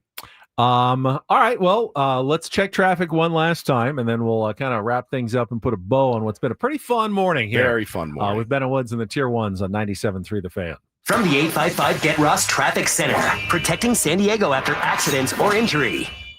This traffic report is brought to you by the California Office of Traffic Safety and Caltrans. Still a big mess on the 8 westbound. You got a crash taking the left lane out at East Main Street, and then somebody broke down and is blocking the center divider just after that at 2nd Street. Working on a collision on the 805 northbound at Telegraph Canyon Road, and this one is off on the shoulder. There are children, friends, and families walking, riding on paths and roads every day. Remember, they're real people with loved ones who need them to get home safely. Protect our cyclists and pedestrians because they're people too. Go safely, California. From the California Office of Traffic Safety and Caltrans. All right, Brandon Lockridge apparently sent down to the minors, to the Nashville Sounds. Yep. So he wasn't with the team last night why he makes did not sense then appear in why the I game. didn't see him, Ben. You know what? Not everybody probably was able to stay up all the way through the game and through the entire celebration. As I mentioned earlier, if you are following our social media channels, like a lot of good audio, a lot of good video from last night. But in particular, Manny Machado was kind of he was the celebration ringleader, and Paulie has this is with Tony Gwynn Jr. Yeah, this yesterday. was on our post-game coverage here on The Fan last night. It's unbelievable. You know, from that first meeting with AJ to meeting Ron and Peter, you're just seeing the growing pains of losing, falling short, making it to postseason, making it short, having an unbelievable team, and now being back here back to back. I mean, it's just, City of San Diego deserves it, the fans deserve it, and this organization as well. Man, you kind of put this team on your back through the mid portion of this season when the offense was a little bit waning.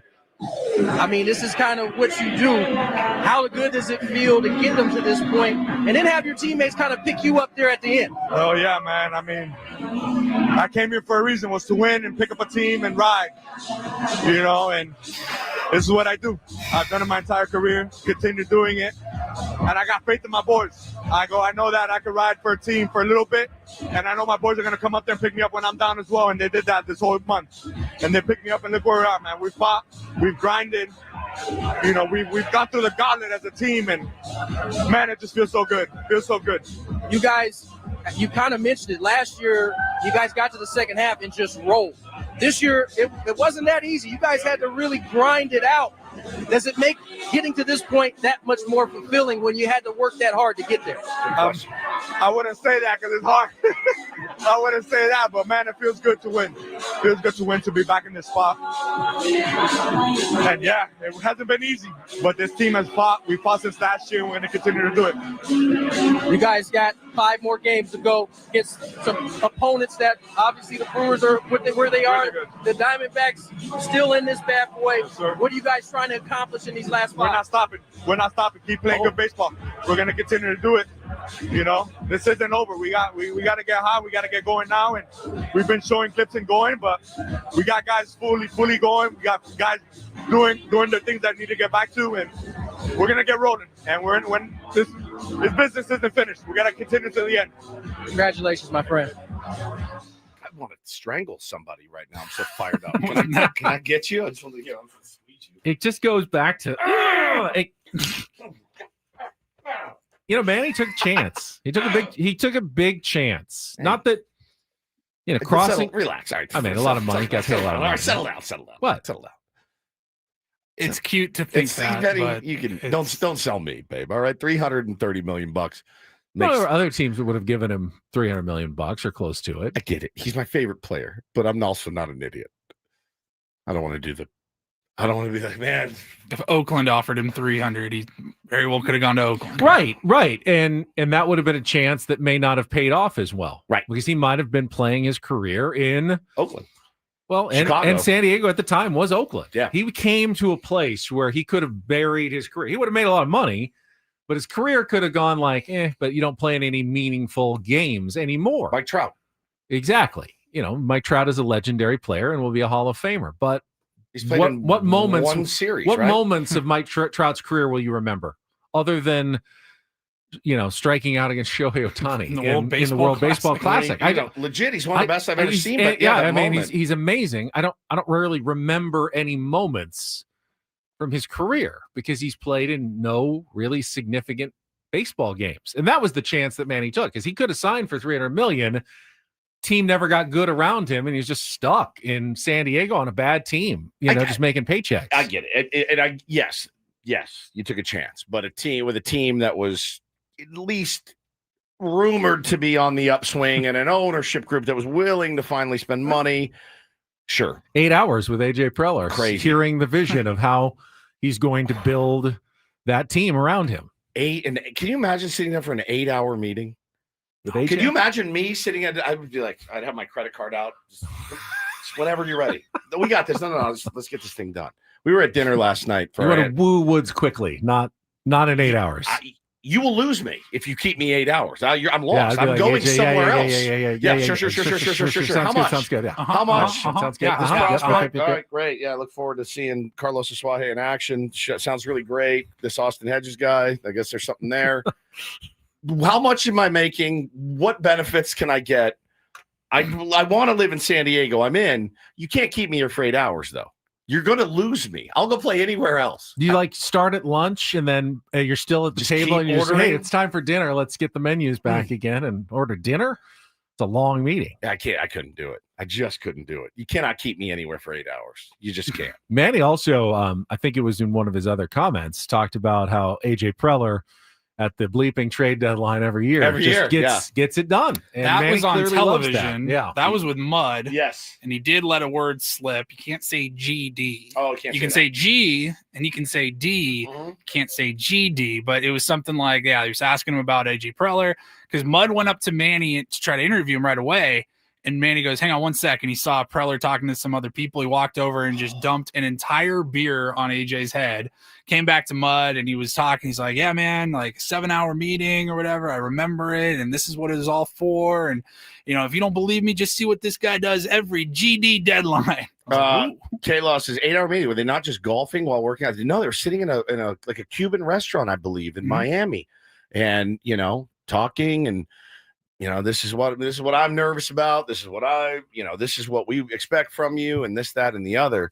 But yeah, AJ had his big binder of all the things that he wanted to share. And Manny had a bunch of questions about, hey, I'm not going to do this unless the direction's right. And listen, we haven't won anything yet, but certainly knocking on the door every single year feels pretty good. Good morning, guys. And I feel like AJ's held up his end of the bargain. I believe so too. And I think Manny has as well. I agree. Once if he delivers a world championship to San Diego, then 100%.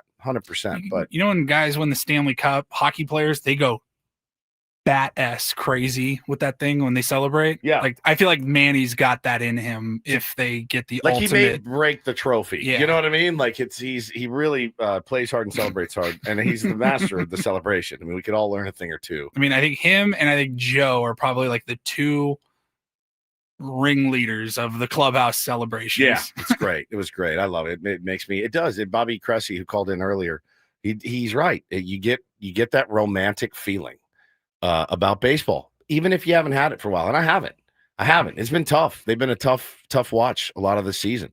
But the minute that last out is recorded, it's all the romanticism floods back, and you remember why you love this team, why you love those players, why you do it, why you watch the games and invest so much of your heart and soul into it. And for that moment, they may not win another game. You realize that they may go to the playoffs and get swept out. It happens to better teams than them all the time. Happens all the time.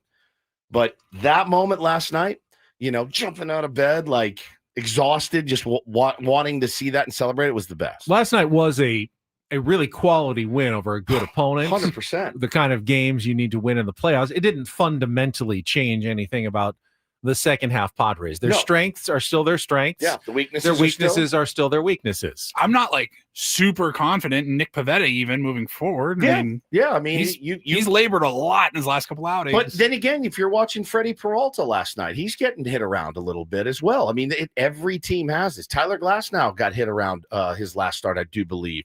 Point being, like, let's fast forward to next week. Potential 3-game series against the Cubbies. Like, are you supremely confident in any pitching matchup that could be?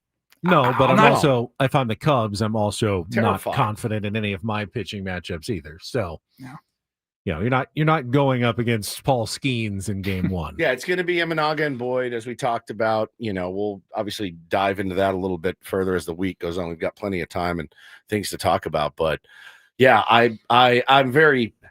It just was a moment for, I think, everybody. A lot of fans, I think, feel the same way of like, okay. I felt so good waking up this morning. No sleep. Like, just felt great jumping out of bed. It was really good. On the schedule today, just chronologically, biggest game starts first at 3:40 our time.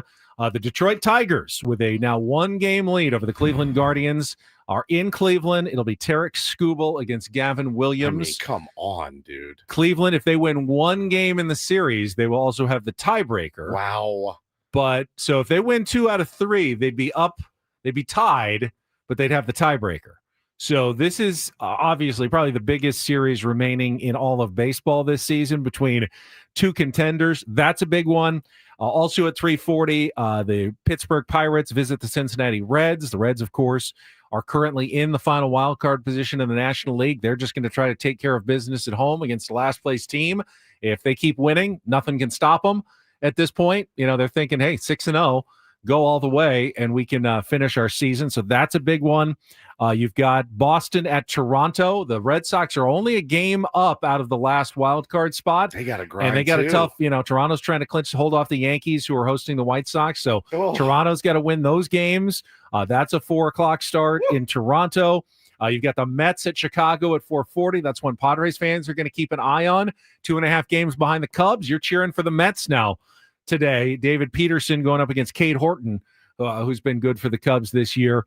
See how that game goes early. We're cheering for the Mets. Yeah, you want the Cubs to lose that game. So you're cheering for the Mets, who, of course, playing for their playoff lives, tied with the Reds for that last wild card spot. They got the rookie on the bump, you said? They've got Cade Horton. The Cubs do. I think that's who's going for the Mets? David Peterson. Oh, David Peterson. Got him. We got him last time out.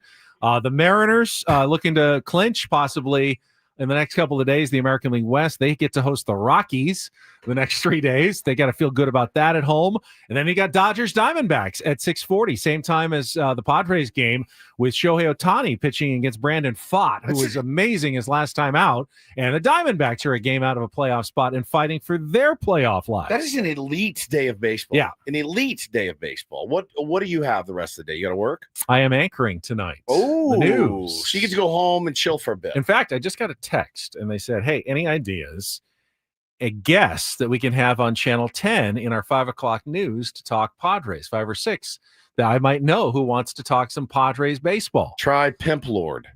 You don't want to do a little TV Divine with me tonight? Sports Gospel. A little TV with me, huh? Hacksaw. Fine. I'll ask Sam Levitt if you don't want to do it. Bernie Wilson. Me. No. Yeah. Oh, me. Woods is volunteering. I heard you volunteer. Mm-mm. Anyone like to join me? Me. See? Thank you. I don't. What do you need me on? Do I have to drive down there? No, I can get you on Zoom. What time? Probably like 6:20, like before the game, right? Or 5:20 before the game, sometime in the. Fine. You gonna do it? Yeah, I'll do it. Wow. Make yourself look presentable. Oh, do I have to? Well, you're gonna be on television. I'm not saying you have to dress up. I'm just saying, comb your hair. I'm gonna wear a bathrobe just because he told me to dress up. This is the news. This isn't a sports segment. This is a news segment. Oh, I'm gonna be on the news? I'm the news anchor. This isn't that like changes things. This isn't the show that I had you on at 11:40 it's tonight on a not? Sunday. Oh, God. This is the news, and I'm the anchor, and it's be me and you talking. It'll be good for your brand. It'll be good for your It's brand. our brand. It's good for It's your his brand. brand. Just saying. Yeah, exactly. He doesn't do anything for All our right, brand. it's our brand. If You're right. you're I'll willing to do it, I'll text do him back and say, All yeah, right, I'll do a little Ben and Woods on Channel 10 tonight. Put a suit All right, I'll see if I can make that What time's that airing? I will find out momentarily. I'll tweet You it let me out know. to everybody. Fine. All right, we're done. Damn it. Braden, Italian Paul coming in next. Friend in need is a pest. We is will what be it back is. tomorrow at 6 a.m. for executive producer Paul Reindl. San for my Diego's concierge. television co-host Stephen Woods. I'm Ben Higgins. Have a great rest of your Tuesday. From all of us here at San Diego's #1 sports station, 97.3 The Fan. So long, everybody.